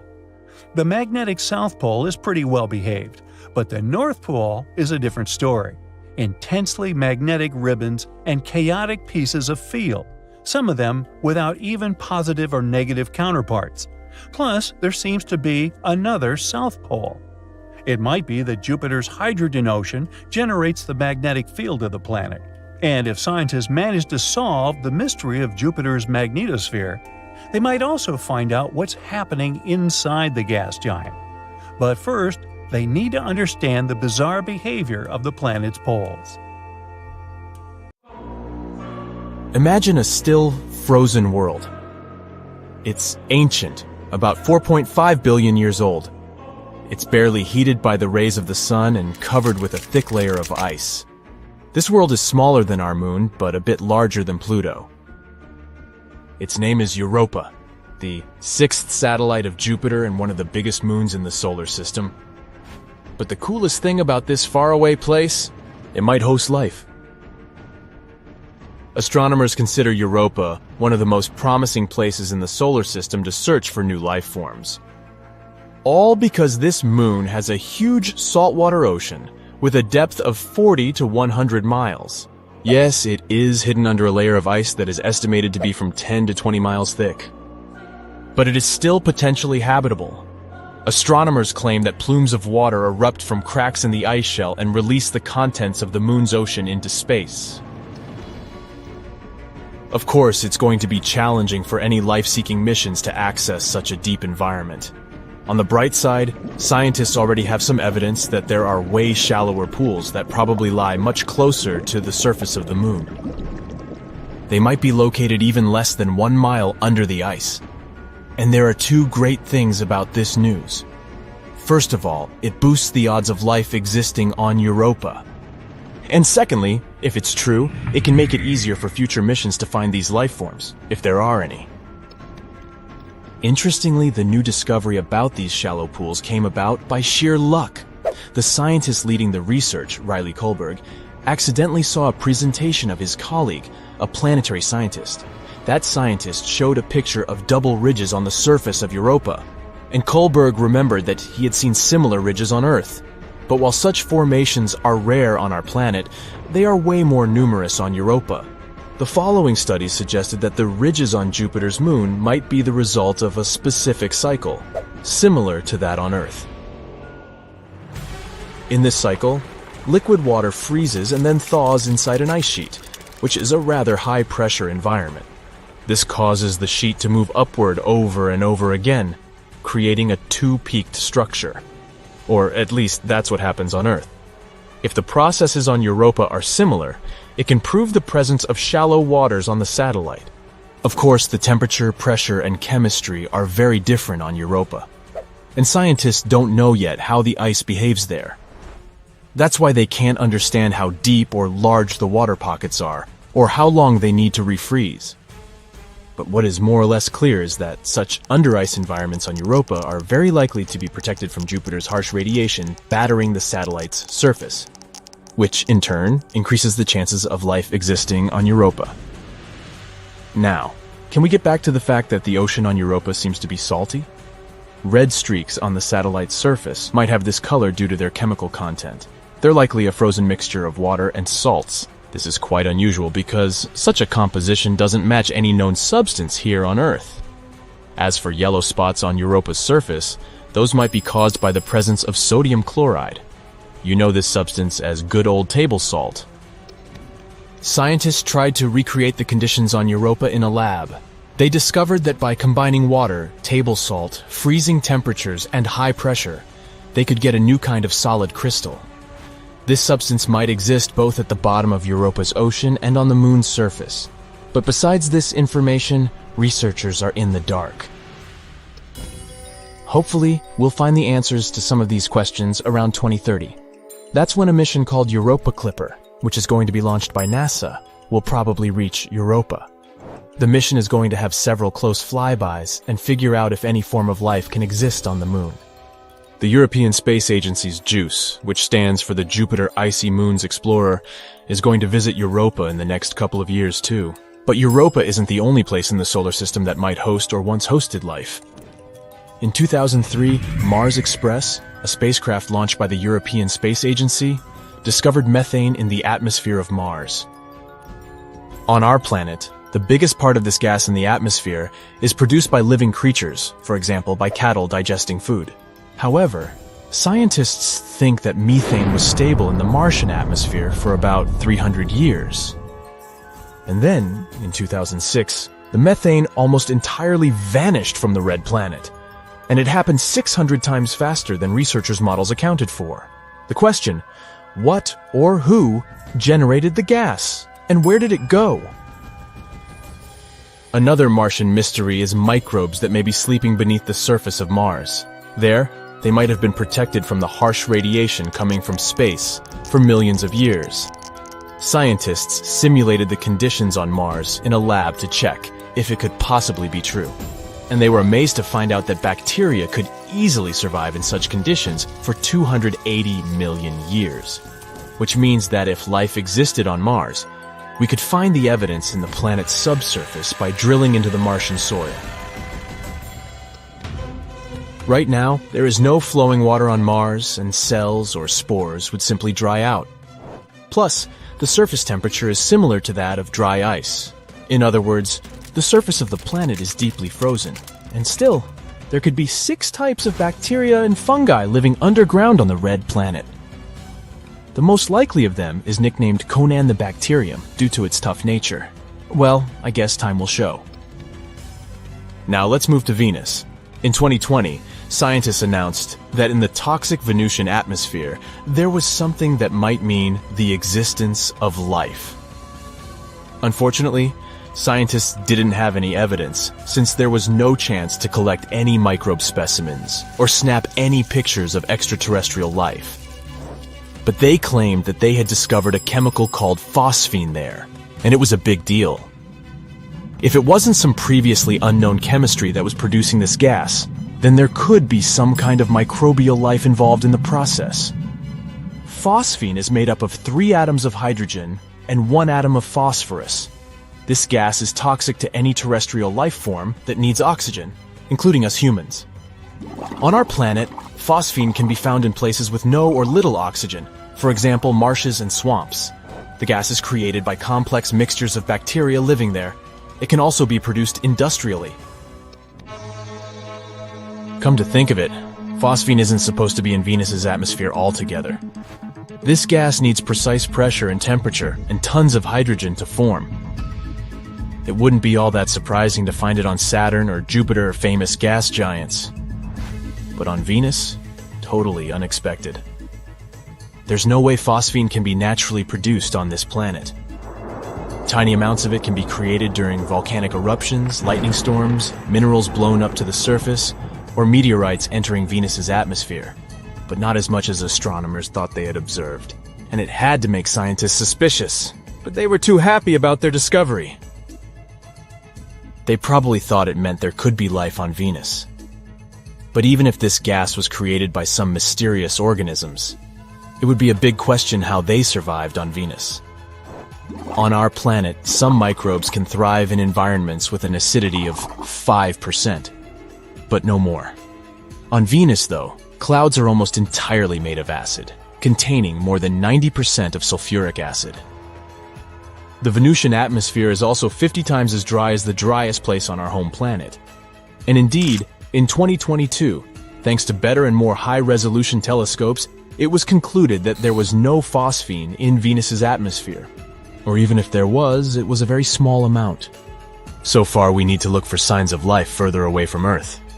Imagine leaving your house one morning and seeing not 1, but 2 stars shining in the sky.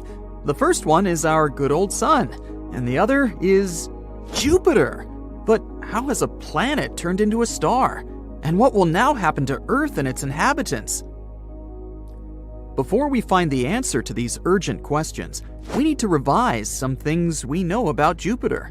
The largest planet in the solar system is a gas giant, which means it's made up mostly of gases.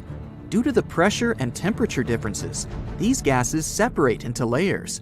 This creates those red and white bands that can be clearly seen from Earth. The temperatures at the top of Jupiter's atmosphere are insane. They can reach a whopping 1,340 degrees Fahrenheit. The planet also has an immense gravitational pull. In 1995, the Galileo probe reached the atmosphere of Jupiter and sliced it at a speed of 106,000 miles per hour. It survived the scorching temperatures and started its descent. It kept moving even when the temperatures suddenly dropped and the pressure, as well as the speed of the wind, increased. But 58 minutes and 97 miles into its exploration, things went downhill. The pressure of 23 atmospheres and still high temperatures finished the probe off. It was melted and then vaporized by the extreme heat. Now, if Jupiter suddenly decided to keep growing, it would eventually become a star, and its composition would allow this planet to do it. Once, a long time ago, Jupiter took most of the mass that was left after the formation of our Sun. That's how it ended up with more than twice the combined material of all other bodies in the solar system. And the planet's ingredients are the same as those of a star, mostly hydrogen and helium. Jupiter is just not massive enough to ignite. But what if it was? Then it would turn into another kind of celestial body, most likely a brown dwarf. In this case, it would have a minor effect on the orbits of the planets of our solar system, because brown dwarfs are more massive than planets, but not as massive as stars. A brown dwarf is usually 13 to 80 times the mass of Jupiter. It can only become a star if the pressure in its core gets high enough to start nuclear fusion. So let's imagine that it's happened, and Jupiter has become a real star. For example, a red dwarf. Red dwarfs are stars with masses around 7.5% to 50% of the mass of our Sun. Red dwarfs are also hotter than brown dwarfs. Their temperature can reach 6,380 degrees Fahrenheit. Our Sun, by comparison, has a temperature of almost 10,000 degrees Fahrenheit. So, it means that the newly formed red dwarf will be far dimmer than the Sun.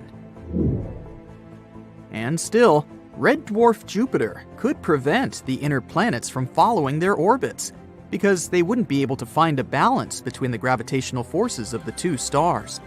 The planets would move either closer to the Sun or closer to the newly formed red dwarf.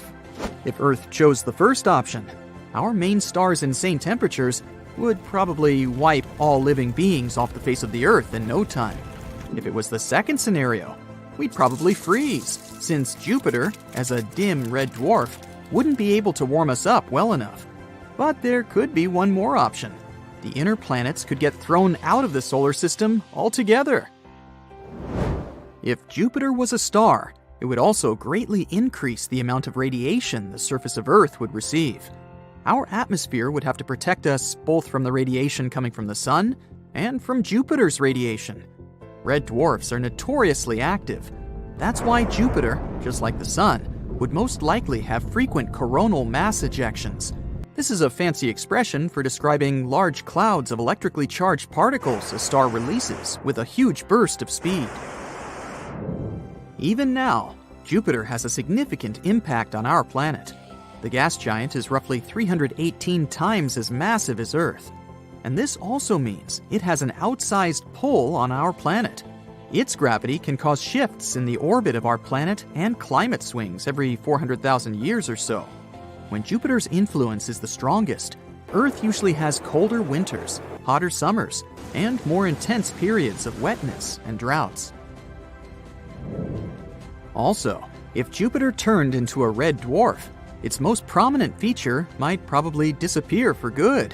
I'm talking about the Great Red Spot. It's an enormous storm raging in the southern hemisphere of the gas giant. Its top parts tower more than 5 miles above the tops of the surrounding clouds. The storm is almost twice as wide as our planet. In 2017, NASA's Juno space probe managed to collect lots of data about the red spot, and it turned out that this monster of a storm went more than 200 miles down into the planet's atmosphere. That's 30 to 100 times deeper than any ocean on Earth. But these measurements are most likely imprecise, and the storm's true roots can be reaching even deeper. The Great Red Spot is colder than the rest of the atmosphere, and keep in mind that Jupiter's temperatures are negative 280 degrees Fahrenheit in the upper cloud layers. On the other hand, the closer to the core, the hotter it gets. Mysteriously, the highest temperatures ever recorded on the gas giant occurred in the atmosphere right above the Great Red Spot. They were higher than the temperature of lava on our planet. Astronomers believe that the turbulence caused by the storm might produce gravitational and sound waves that can be responsible for the superheating. But the storm itself is warmer at the bottom than at the top. People have been watching the moving vortex on Jupiter for more than 150 years. Some time ago, astronomers predicted that it would gradually slow down and become smaller or disappear altogether. But that turned out not to be the case. After having analyzed all the data received with the help of the Hubble Space Telescope, researchers were baffled to discover that the winds at the outer boundaries of the storm had actually picked up speed. The wind speed at the edges of the storm can reach a mind-boggling 400 miles per hour. That's faster than Earth's tornadoes. At the same time, if you found yourself at the center of the Great Red Spot, you wouldn't be too impressed. The winds there move way more slowly. And now, I have another what-if situation for you. What if Jupiter collided with the smallest star we know about? Today, these two space bodies are on a collision course. A spoiler, Earth might not survive such an encounter. Okay, meet this tiny red dwarf. It's the size of Saturn, and its gravity is around 300 times the gravity of our planet. It normally floats 600 light-years away from Earth in a double star system. But today, for some inexplicable reason, it's broken all the laws of the universe and is rushing toward the biggest gas giant in our solar system. And even though this space guest is smaller than Jupiter, its mass is way greater, and its gravitational force soon starts to pull on the gas giant. The heat from the red dwarf, plus its powerful gravity, makes Jupiter grow in size. The planet's atmosphere starts to puff up because the gases that make up the planet begin to heat up and expand. Jupiter's atmosphere starts to leak into space toward the stellar visitor. Sometime later, the runaway gases form a bright hot ring around the red dwarf. This is a terrifying view, as if a black hole, a very bright one, has appeared inside the solar system. The star keeps tearing Jupiter apart, eating chunks of the gas giant, and soon the red dwarf engulfs it completely. Sadly, Jupiter never stood a chance. Instead of the gas giant, we now have a red dwarf surrounded by a ring of hot gases. And we already know how badly it may end. The best thing about it is that this scenario is totally imaginary. Phew, thank goodness. It's been decades since the last manned moon landing, Apollo 17, which happened in December 1972. Isn't it time we thought about going back to our dusty satellite, and maybe even staying there? NASA has made a promise on this subject. They're preparing to send astronauts on the moon again, perhaps by 2025. This will all happen through a program called Artemis. It's also going to include the first woman ever to experience the lunar surface. Now you might ask, why haven't we done this already? One former NASA administrator said something interesting on the subject. It's not because of scientific or technological issues. Problem was that the potential projects took too long and were just too costly. You see, space travel, especially when it involves humans, isn't easy on the pockets. It's true that, in recent years, NASA had budgets of billions of dollars. Sure sounds like enough money, right? Well, not when you check out their to-do list.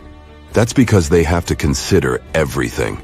From telescopes and giant rocket projects to missions also targeting the Sun, Jupiter, Mars, and beyond. When you look at it this way, NASA needs to be very good at budgeting to achieve all those goals. It's not just because of finances, though. The moon itself is quite problematic. It poses real dangers that cannot be taken lightly. For starters, its surface is filled with craters and boulders that aren't easy to land on. Then, there is the moon dust, or regolith, if you'd like to call it by its scientific name.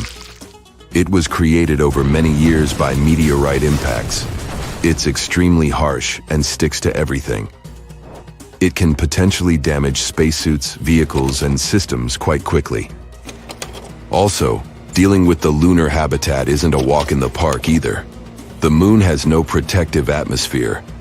What this means is that for 14 days at a time, the lunar surface is faced with harsh rays from the sun. That period is followed by another 2 weeks of total darkness. All these changes create extreme temperatures, which us humans are not really accustomed to. There are solutions, don't worry.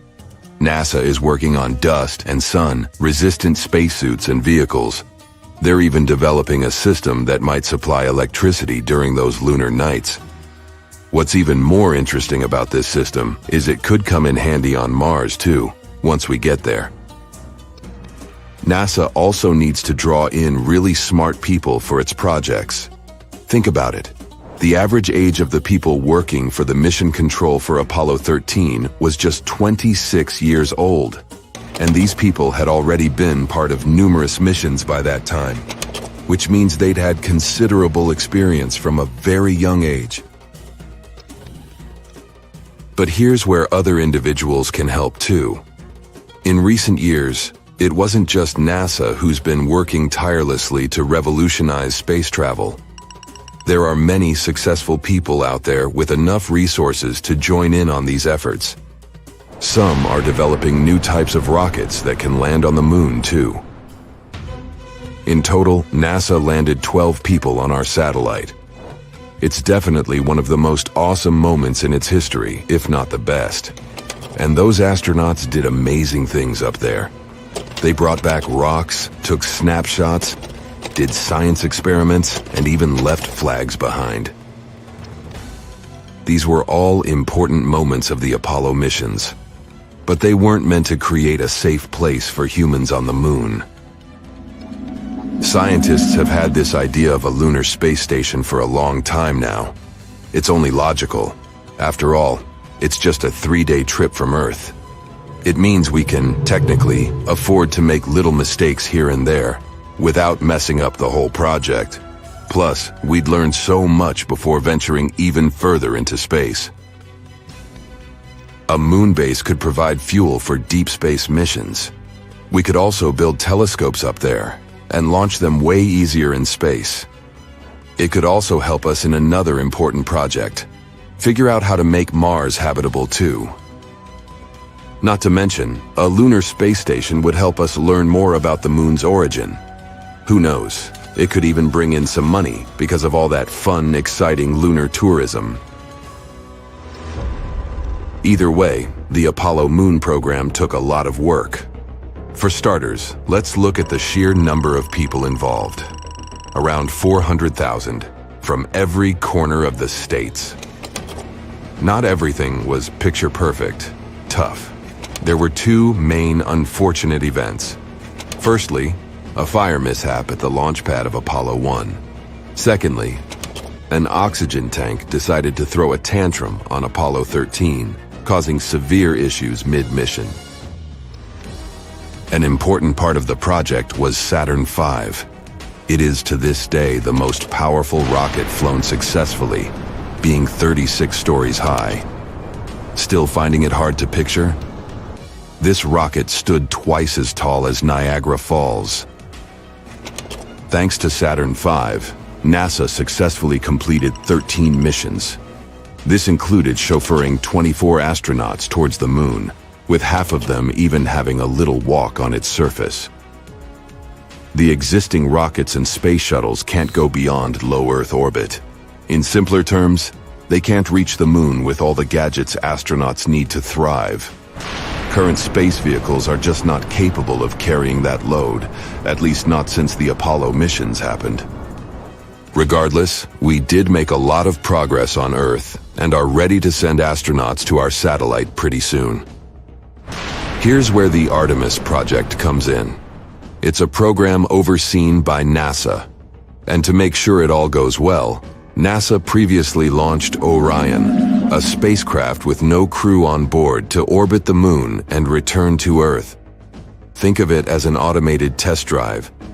Before we actually send people out there again, we need to make sure all the devices work properly. One day, Orion will be the vehicle that will take astronauts to the moon again. It features a launch abort system to keep astronauts safe in case something bad happens during launch. It also has a service module, which is the powerhouse that fuels and propels Orion and keeps astronauts alive with water, oxygen, power, and temperature control. All these future projects make one wonder, what will life on the moon be like anyway? We can only use our imagination for now. Some say we'll be living in homes straight out of a fairy tale, something like a cozy hobbit hole. Living underground on the moon might be a must. That's due to the scorching temperatures and the lack of oxygen. If you add meteorite threats and the non-stop radiation, it's no wonder we can't just walk on its surface. What about transportation?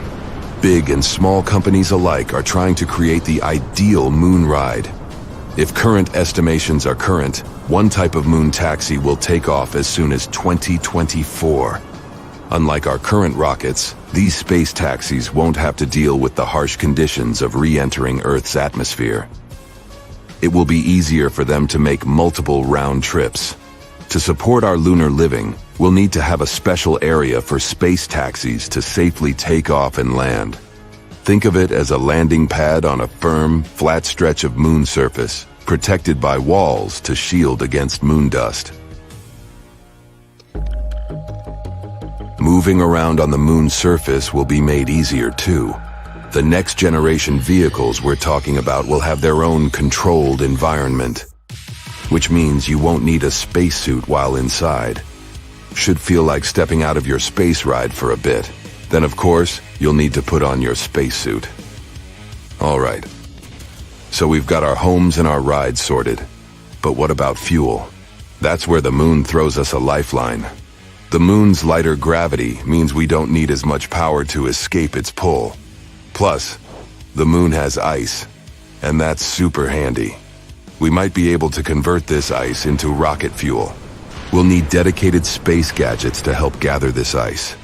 One such tool is called Trident. It's like a drill, perfect for digging into the icy moon surface. Additional robotic helpers would then turn this ice into fuel and deliver it to a space gas station. If this works, rockets on their way to Mars could stop by for a quick fuel top-up before continuing their journey. Now look at this fancy granite kitchen countertop. This one can also be available on the moon. I mean, there's no production whatsoever as of now, but there's enough raw materials for the kitchen of your dreams. And by the way, granite on the moon can even prove this dark horse had plenty of water at some point. So it all started when scientists found this weird blob of heat on the far side of the moon. It's all because of a massive chunk of granite that's buried underground. Apparently granite is pretty rare outside of Earth, so this is a big deal. According to the researchers, there's this old volcano on the moon that hasn't erupted in like 3.5 billion years. But it turns out it's still giving off some serious radiation. The scientists used a fancy new method with microwaves to measure the temperature below the moon's surface. They found this area that's about 31 miles across, where it's like 18 degrees warmer than the rest of the place. And it's right under a spot that collapsed and is full of silicon. It's not as thriving as Silicon Valley back on Earth, it's just a volcanic crater, but without all the lava spewing out. The scientists even compared it to those granite rocks you see in Yosemite, like El Capitan and Half Dome. You know, those giant rocks that look super majestic? Well, apparently, they're made of the same stuff. Researchers claim that granite is super common on Earth, but not anywhere else in our solar system. So, this could change everything we know about other rocky planets. Right, now we know there's granite on the moon, but why is that important to us? So, you know how granite forms on Earth? It's all thanks to water and plate tectonics teaming up to create these huge blobs of melted rock beneath the surface. But guess what? The moon doesn't have any of that action going on, which makes granite super rare up there. But this discovery could give us some clues about what the moon was like back in the day when it had volcanic activity. Without water, making granite becomes a real challenge. But somehow, some way, they found granite on the moon. No water, no plate tectonics, but still, we got granite. So what does that mean? Did the moon have water in this one spot? Or was it just ridiculously hot? I guess we'll need to give a tad more time for the scientists to figure it out. The water on the moon is an issue, though. Duh. As of now, the moon is bigger than the Sahara Desert, but somehow 100 times drier. Astronomers have been debating for ages whether there's any water on this celestial neighbor of ours. But in 2020, NASA's SOFIA mission finally confirmed that there is indeed water on the sunlit part of the lunar surface. Turns out those grains of lunar dust have little molecules of H2O hanging out on them. Back in 1645, when people first started gazing at the moon, they were fascinated by these dark spots all over its surface. Dutch astronomer Michael van Lengren even made a map and called these spots Maria, which means seas in Latin. Sorry, Michael, they're just actually plains of basalt from ancient volcanic eruptions, but we still use the term Maria today. In 1892, an American astronomer named William Pickering discovered that the moon has practically no atmosphere. No clouds, no atmosphere, no chance for water to stick around. So, scientists started thinking that the moon was as dry as a desert. But then, in the 1960s, a theoretical physicist named Kenneth Watson came along with an idea.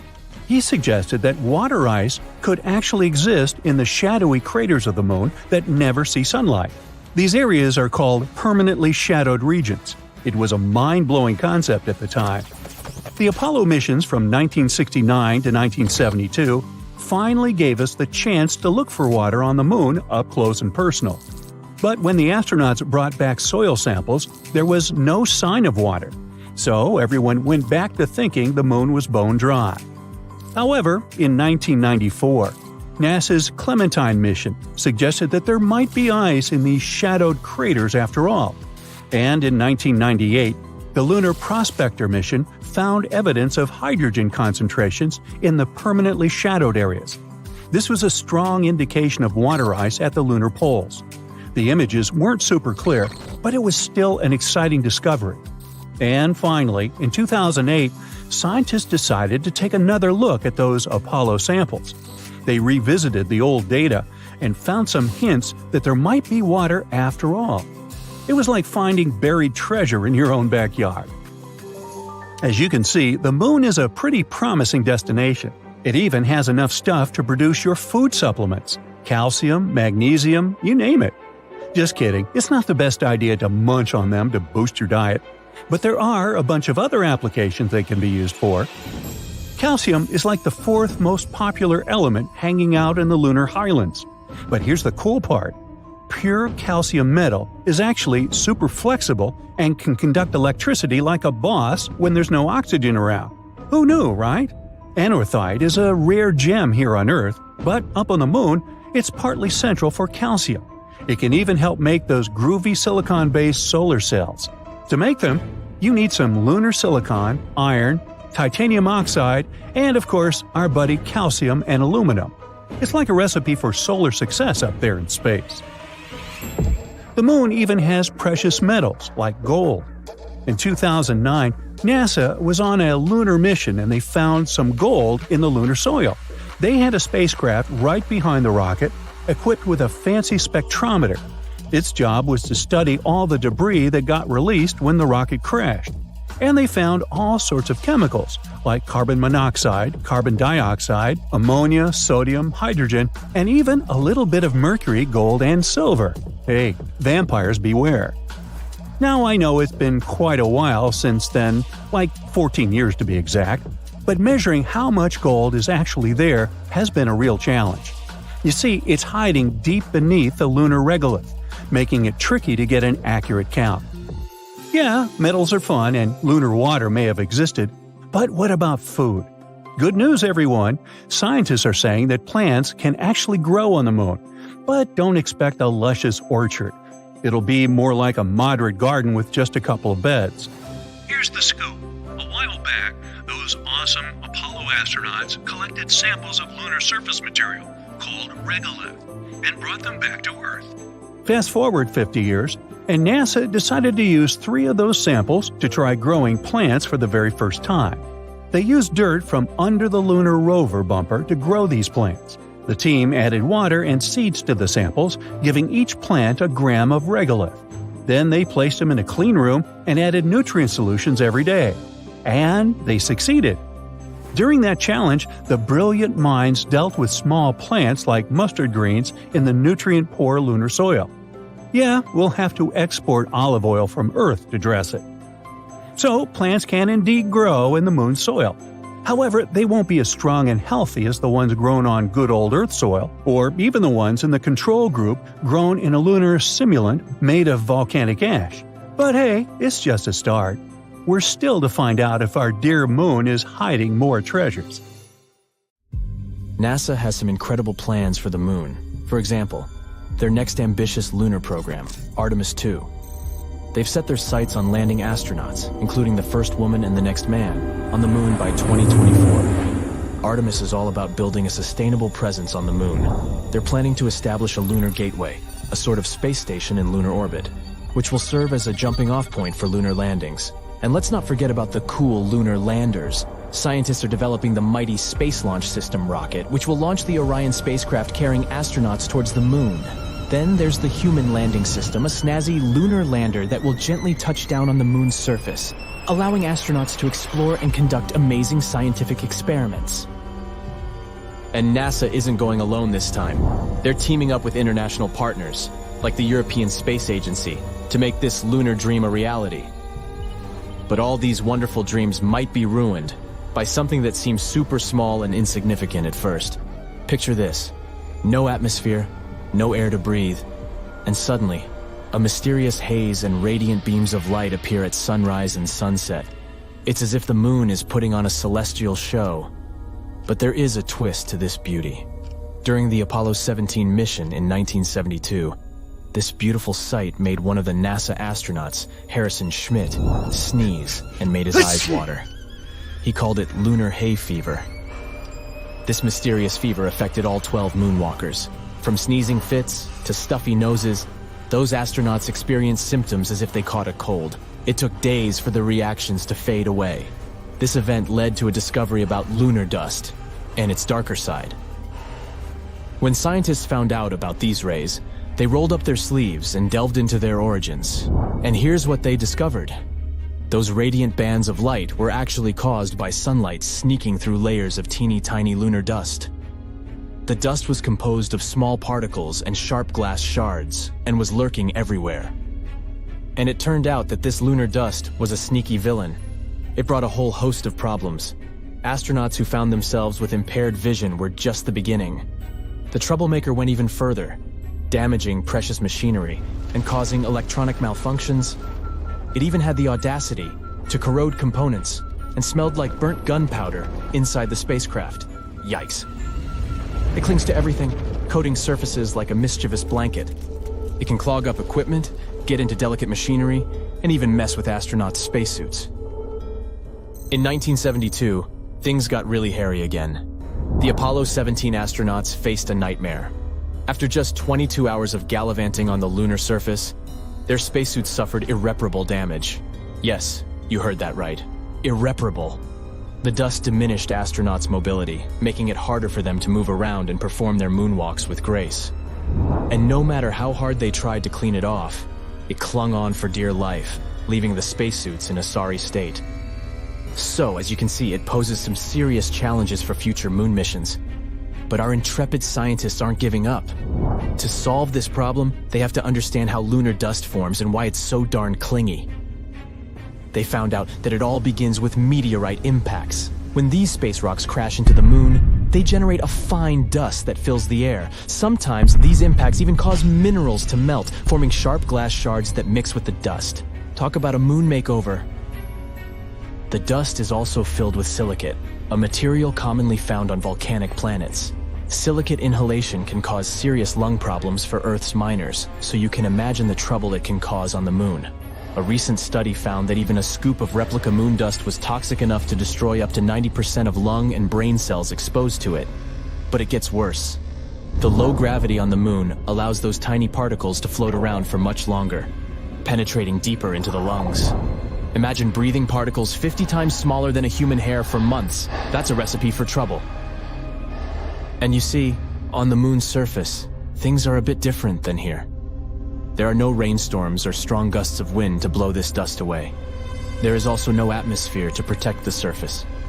So without the natural forces of wind and water erosion like we have on Earth, these dry particles stick around persistently.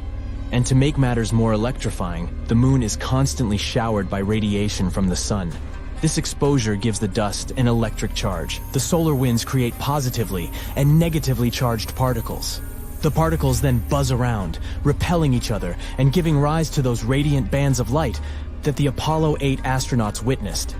It's like a disco party on the moon. ESA, the European Space Agency, has gathered a team of experts to study the lunar dust. They're working with simulated moon dust mined from a volcanic region in Germany to understand its behavior and effects. Engineers also need to find a way to protect future astronauts and equipment. Engineers in NASA want to create spacesuits that can survive not 1, not 10, but a whopping 100 extravehicular activities on the lunar surface. That's like spending 800 hours out there, exploring and having a blast. Besides that, NASA initiated the Breakthrough, Innovative, and Game-Changing Idea Challenge in 2021. It was open to clever university students from all over the world. These young minds put their thinking caps on and unleashed a wave of innovative solutions. For example, they proposed using special fibers that conduct electricity, inspired by fluffy chinchilla hair. Just like how chinchillas stay dust-free, These fibers would help keep the lunar dust at bay. A furry friend lending a helping paw, isn't that adorable? Another bright idea involved an electrically charged brush activated by UV radiation. It's like a magical wand that zaps away the dust with a flick. Abracadabra, lunar dust be gone. And let's not forget the fabric inspired by clever insects. These insects have pollen-collecting structures that repel unwanted dust. So our ingenious students thought, why not mimic that? They designed a fabric with similar properties, creating a shield against the sneaky lunar particles. What's remarkable about these ideas is that they all use the power of charge to fight the dust. They cleverly repel it from the spacesuits, keeping them clean and protected.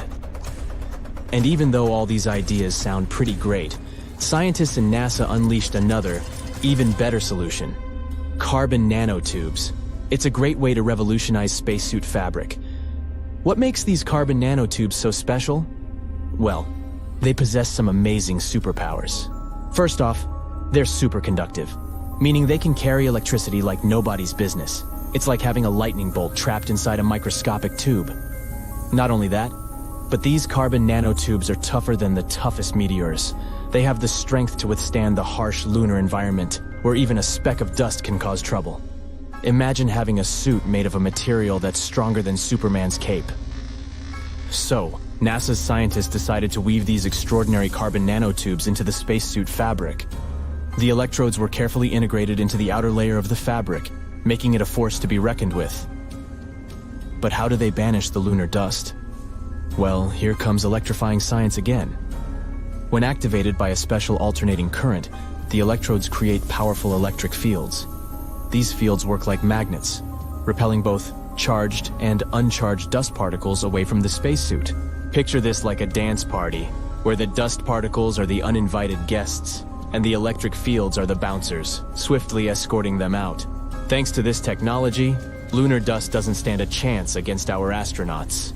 Also on the bright side, the lunar soil can be used to make bricks for shelters. It can also help extract oxygen for astronauts to survive on the moon for long periods of time.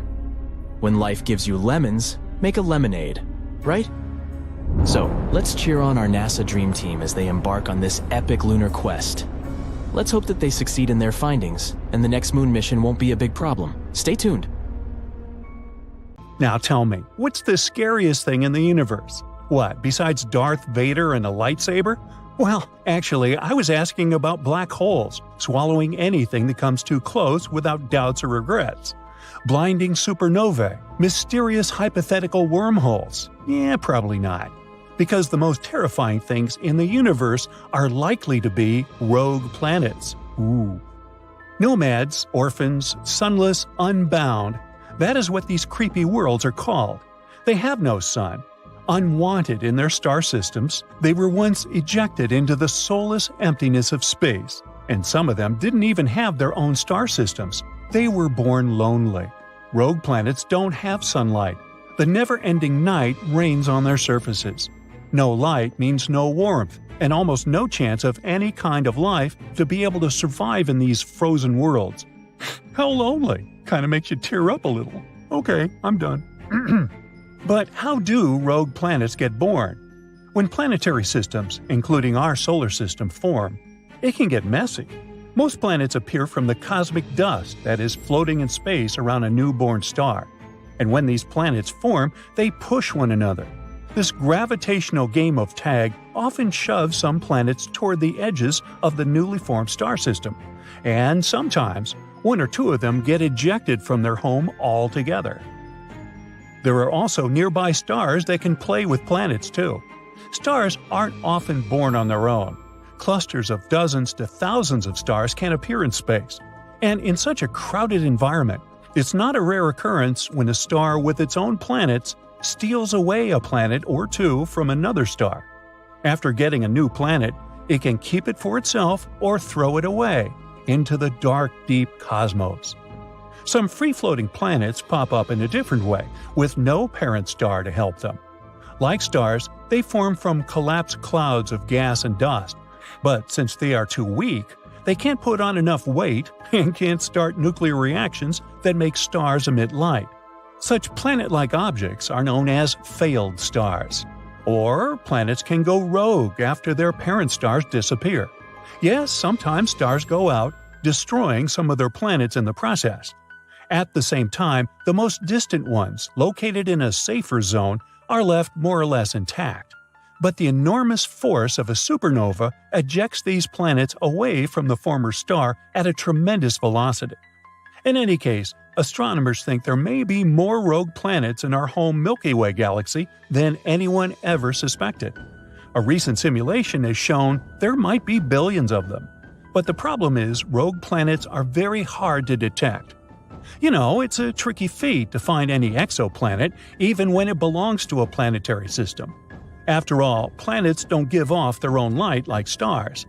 That's why when astronomers want to locate an exoplanet, they look for something blocking the light of its parent star, and it's usually the very planet passing between the star and the observer. But researchers can't use the same technique with free-floating planets because there's no parent star and thus there's no light to get dimmer. Another method of detecting exoplanets is the radial velocity method. It detects the planet's gravitational effect on its parent star. But, as you may guess, it doesn't work with rogue planets either. Luckily, there are still some ways we can detect these space wanderers. Imagine a line of sight between a telescope on Earth and a distant star. When an object crosses that line, its presence is likely to bend and magnify the light of the star. This makes it appear brighter than usual. The trickiest part is to figure out whether this object is a rogue planet. It's true that the stars whose light such celestial bodies bend can't be their parent stars. They're too far away. But there might still be a small parent star invisible because of the glare of the main star.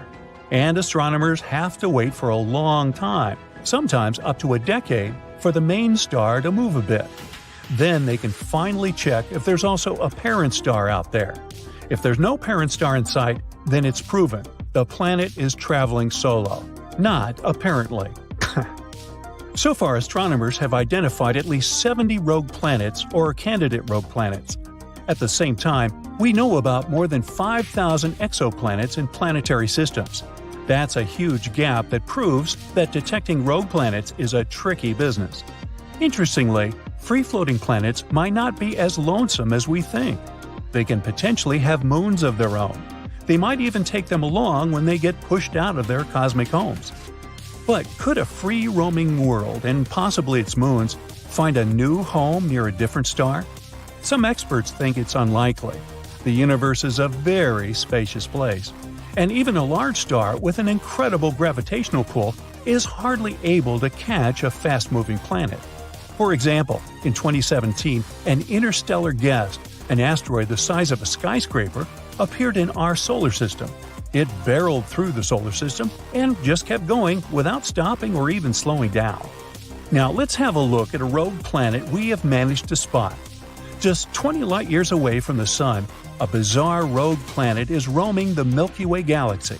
And even though this planet doesn't orbit any star, it still has an incredibly powerful magnetic field, 4 million times stronger than that of our Earth. The exoplanet, with this crazy long name, also produces amazing auroras.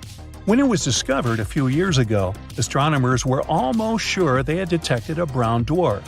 This is an object too large to be a planet and too small to be a star. But later, scientists got some evidence that the space object wasn't big enough to be a brown dwarf. The planet sure is a mammoth among its peers. It's 1.2 times as wide as the largest planet of the solar system, Jupiter, and more than 12 times as heavy. Astronomers think the exceptionally strong magnetic field helps the planet produce such auroras. But the most curious thing is that they're generated in a different way than auroras on Earth. It might be because the exoplanet's moon helps the planet create these light shows. To find more amazing rogue planets, NASA's Nancy Grace Roman Space Telescope is going to conduct a survey using the powerful techniques of a wide-field telescope. The stars in our Milky Way galaxy move all the time, and chance adjustments of the telescope can help researchers spot rogue planets. But there's one drawback. We won't know the distance to such a planet even if we find one. There's one more mission concept called Cleopatra the clever NASA acronym for the Contemporaneous Lensing Parallax and Autonomous Transient Assay. See, I told you it was clever. It might be able to exploit parallax effects to calculate the distances to rogue planets. Parallax is a shift in the position of a foreground object when seen by observers in slightly different locations. Could Earth one day turn into a frozen sphere aimlessly floating through space? Unlikely. Since our sun isn't going to blow up one day, our world isn't likely to be pushed out of the solar system by our star going supernova.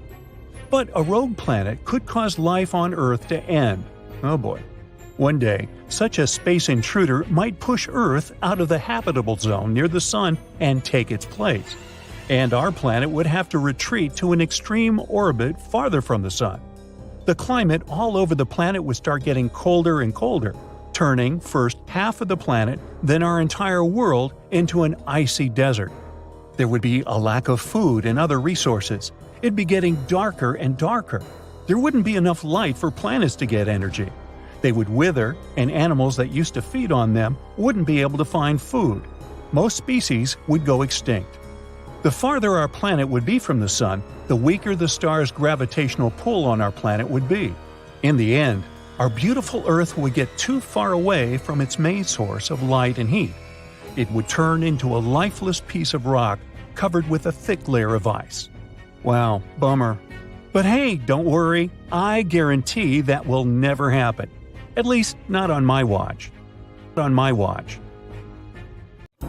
Zombies, the undead creatures with a big hunger for flesh. They're usually depicted as strong but mechanical beings. They don't waste their time in chit-chat, although they might grunt a little. It turns out, the concept of zombies existed long before they hit the big screen. The ancient Greeks can be considered to be the first to fear the undead. Archaeologists found skeletons pinned down by rocks. Someone might have aimed to prevent the bodies from coming back to life. Yet, the most fascinating discovery comes from Haiti, where zombie folklore has deep roots. These legends have existed for ages, starting in the 17th century. Here, zombies and voodoo are connected. Many voodoo practitioners today see zombies as myths. Still, some believe that bokors, which are voodoo practitioners, can revive people as zombies using special mixtures made from toxic ingredients. These creatures made their movie debut in 1932 with White Zombie, along with iconic monsters like Frankenstein and Dracula. The movie drew inspiration from Haitian stories and revolved around a voodoo master turning people into zombies to work in a sugarcane mill. It laid the groundwork for future zombie horror and paved the way for the subgenre to thrive. But it was George Romero's Night of the Living Dead, made in 1968, that truly established zombies as a cult favorite. Interestingly, their portrayal in this movie also reflects social and political issues. Classic zombie movies make us tense, squint, and hold our breath, while comedies leave us laughing so hard that our cheeks hurt and we can barely catch our breath. Directors tweaked the survival instinct and the genre itself to get more creative. For example, comedy zombie movies known as zomcoms have garnered a dedicated fan base. Movies like Zombieland, Shaun of the Dead, and The Dead Don't Die inject humor into the genre, presenting ordinary people dealing with extraordinary situations. The contrast between the zombie scenario's absurdity and everyday life's mundane aspects adds a comedic twist. These films offer a break from reality and allow viewers to imagine how they might navigate a zombie apocalypse, often leading to hilarious and unrealistic solutions. Then there are films like Warm Bodies that added romance to the Zombieland. What else? Even Scooby-Doo went on a zombie island.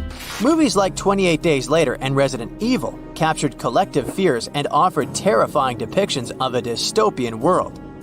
The popularity of zombies further skyrocketed with the hit of The Walking Dead.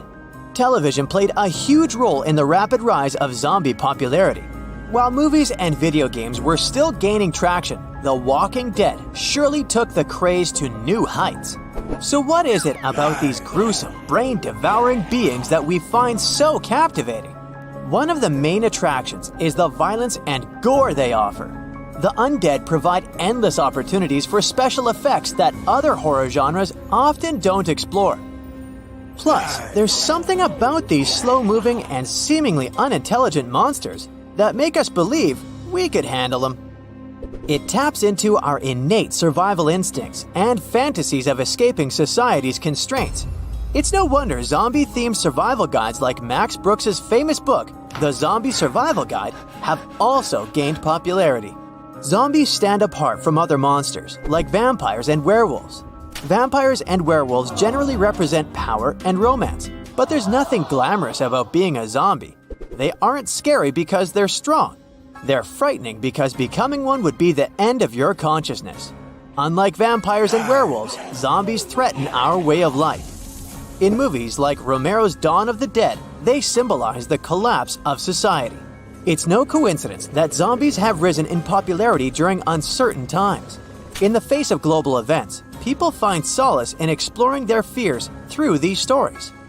They provide a fictional glimpse into a world on the brink of collapse, allowing us to ponder the end while still finding comfort in the fact that it's all make-believe. The entertainment world knows it well. People absolutely love getting scared. Horror is a big hit, and zombies are more than happy to be the ones scaring us. Part of our attraction to these creatures is related to the pleasure we get from horror. It seems to go against our natural instincts. We normally tend to go towards positive experiences and avoid anything that makes us feel bad. Horror should be something we run away from, but many people not only face it head-on, but actively seek it out when it comes to content. This puzzling phenomenon is known as the horror paradox. There are 4 likely reasons why this horror paradox exists. Firstly, I know it may sound contradictory to what I've just said, but bear with me. Horror can actually make people feel good. When we watch a horror movie, it triggers our fight or flight response and gets us all revved up. Interestingly, this heightened feeling doesn't just fade away when the movie ends. It lingers on, intensifying other experiences we have afterwards. For instance, let's say you take someone on a date to see a zombie movie, followed by a lovely dinner and some dancing. Thanks to the lingering feeling from the movie, the dinner and dancing may feel even better, leading to an overall positive memory of the entire evening, including the scary movie. And those positive memories make us do it all over again, including watching more scary movies. Keep it in mind if you have a date soon. Hey, just saying. The second reason for the horror paradox is what we call genome lag. It's the idea that our ancient nervous systems haven't caught up with rapid technological advancements.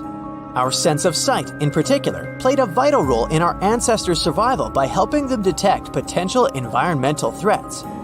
Our brains have become extremely skilled at spotting movement, and they don't easily distinguish between real-life movement and what we see on screens. So when we watch a horror movie, our brains interpret those moving images as real and trigger a genuine physiological response. Some theorists suggest that experiencing terror through horror movies is a way for us to participate in a primal rite of passage, much like our ancestors did. Back then, they would undergo trials or tasks to prove their readiness for adulthood. It's fascinating to consider this theory, especially when considering the age ratings given to horror movies, TV shows, and video games. They indicate that maturity, typically based on age, is required to handle the horror experience. Another probable reason for the horror paradox is that it offers a form of symbolic catharsis. Exposing ourselves to horror can provide catharsis in 2 ways. Firstly, watching horror movies helps us improve our ability to cope with danger. When we watch a horror movie, we face a sense of danger that we must confront and overcome. We find ways to deal with the situation and come out unscathed, which boosts our sense of mastery in handling adversity. Horror movies have become a practice ground for facing and managing scary and dangerous scenarios. Secondly, horror allows for an appropriate outlet for our violent or aggressive impulses. Living in a supposedly civilized society, we may use horror as a means to connect with our more primal instincts in a socially acceptable manner. Lastly, the horror paradox may be related to our innate morbid curiosity. Many of us can relate to that urge to sneak a peek at a car wreck as we drive by, or our interest in seeing recently released crime scene photos. I mean, nowadays, we binge watch a true crime series and go to bed. From an evolutionary psychological perspective, Humans have a peculiar fascination with negative things, like horror, because there's an advantage to examining and understanding dangers and threats. If we can comprehend and identify a threat, we're more likely to cope with it successfully and survive the ordeal. That's why the zombie phenomenon has truly taken off, captivating audiences in various mediums and embracing creative and unexpected twists. So whether you're watching a zombie romance or joining a zombie-filled game, these undead creatures have carved their place in pop culture, stumbling into our hearts and keeping us entertained. Zombies are here to stay. The year was 536. Changes happened fast, literally overnight. People began to wonder if it was indeed the end of the world as they knew it. They soon noticed that their silhouettes didn't cast any shadows, even at noon. The sun was becoming weirder by the day, turning bluish in color. The moon had lost its shine altogether. Soon enough, it already looked as if the seasons were all mixed together in one single day. Frost and snow started to appear in the middle of summer. The ocean seemed to become angrier too, with currents moving at unseen speeds. At one point, the sun was only shining for about 4 hours a day, and it had lost most of its power. The rain stopped falling altogether, and the temperatures dropped lower than ever before. If you look at historical writings from back then, it's easy to see why people lost all hope. Since there was no sun and no rain, crops were badly affected. There was not much food going around for people or animals. Territories that now belong to Italy or Ireland, to Japan and Central America were all affected by what would become a decade-long thick fog that shifted the planet's temperature. The human population decreased by about 100 million, while those that survived seemed to have lost their sense of purpose. So soon enough, cities collapsed. It's for good reason that the year 536 is considered by a lot of historians to be the worst time to be alive. It took scientists years to figure out this mysterious period in our history and what might have caused such a shift in the global climate.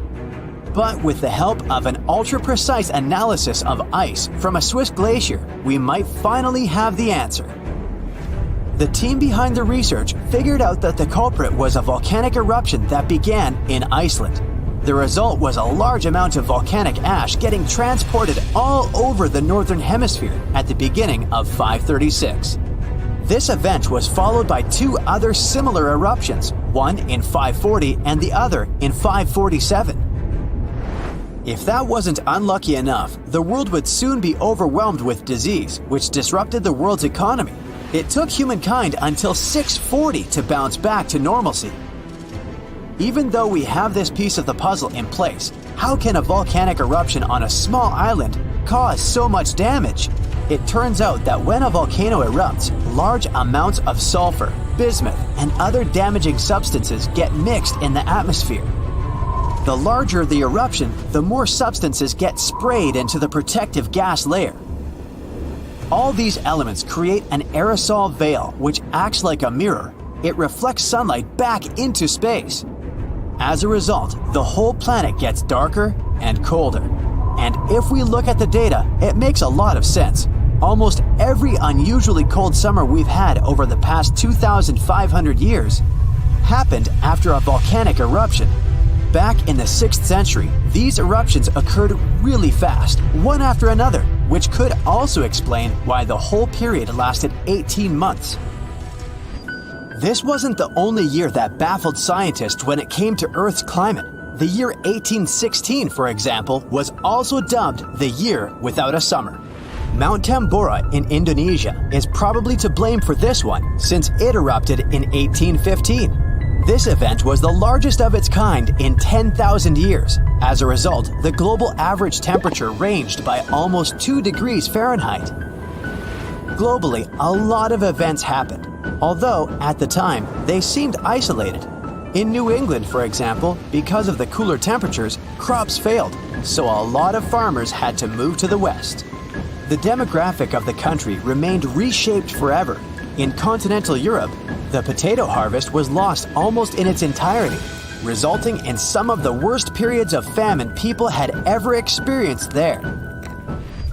Humankind aside, what could really be considered the worst day on Earth? scientists have come up with this candidate almost unanimously. The worst day in our planet's history happened almost exactly 66 million years ago. It was when an asteroid about the size of Manhattan broke through the Earth's atmosphere and landed on the Yucatan Peninsula. People believed it happened somewhere in June or July. This space traveler created a 20-mile wide hole in our planet's surface. Chunks of soil and rock were displaced, some even making it halfway to the moon. They didn't stay up there though. Some came back at an astonishing speed, having been turned into spheres of molten glass. They lit up forests and large areas of land until fires were raging everywhere. Some got stuck in outer space and eventually blocked the sun's rays, cooling the planet altogether. What followed immediately were multiple powerful earthquakes and damaging tsunamis sweeping across the Gulf of Mexico.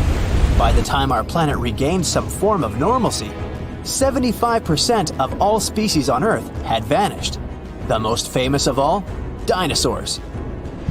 This asteroid theory was first proposed in 1980, but it's still up for debate in the scientific community. None of our planet's other large-scale extinctions were triggered by an asteroid impact. What made this one so special was that it caused dinosaurs to disappear altogether, even the most resilient. Leave it to passionate scientists to come up with another interesting story. The impact might have altered the chemical composition of Earth's oceans. The seawater might have become acidic, and tiny plankton that sit at the base of the marine food chain could have disappeared for a while. What followed might have been a series of species vanishing in a domino effect. Top that with other events that followed the asteroid impact, like the lack of sunlight and the overall cooling down of our planet. Now it's easy to see why this really might have been the worst day in our planet's history. But Earth is millions of years old, and not all of them were that bad. Let's travel back to ancient Egypt, which was way ahead of its time when it came to technology, science, medicine, and architecture. A lot of people had access to education and medical care. They had an opportunity to do sports and take up other leisure activities. A lot of things that are familiar to us these days and that we consider to be quite modern were available for ancient Egyptians. Pens, breath mints, toothpaste, board games, and even makeup. Others say Athens in the 4th to 5th century BCE was quite a nice time too. People there had equal rights, no matter what their social or educational level was. And speaking of wealth, it was also distributed between people pretty equally. If you had lived in those days and liked wandering through the city, you might have stumbled upon Aristotle, Plato, and Hippocrates. Their ideas became the base of what we now know as Western civilization. Theater, literature, and architecture also flourished during that time. Italy during the Renaissance period was also pretty nice.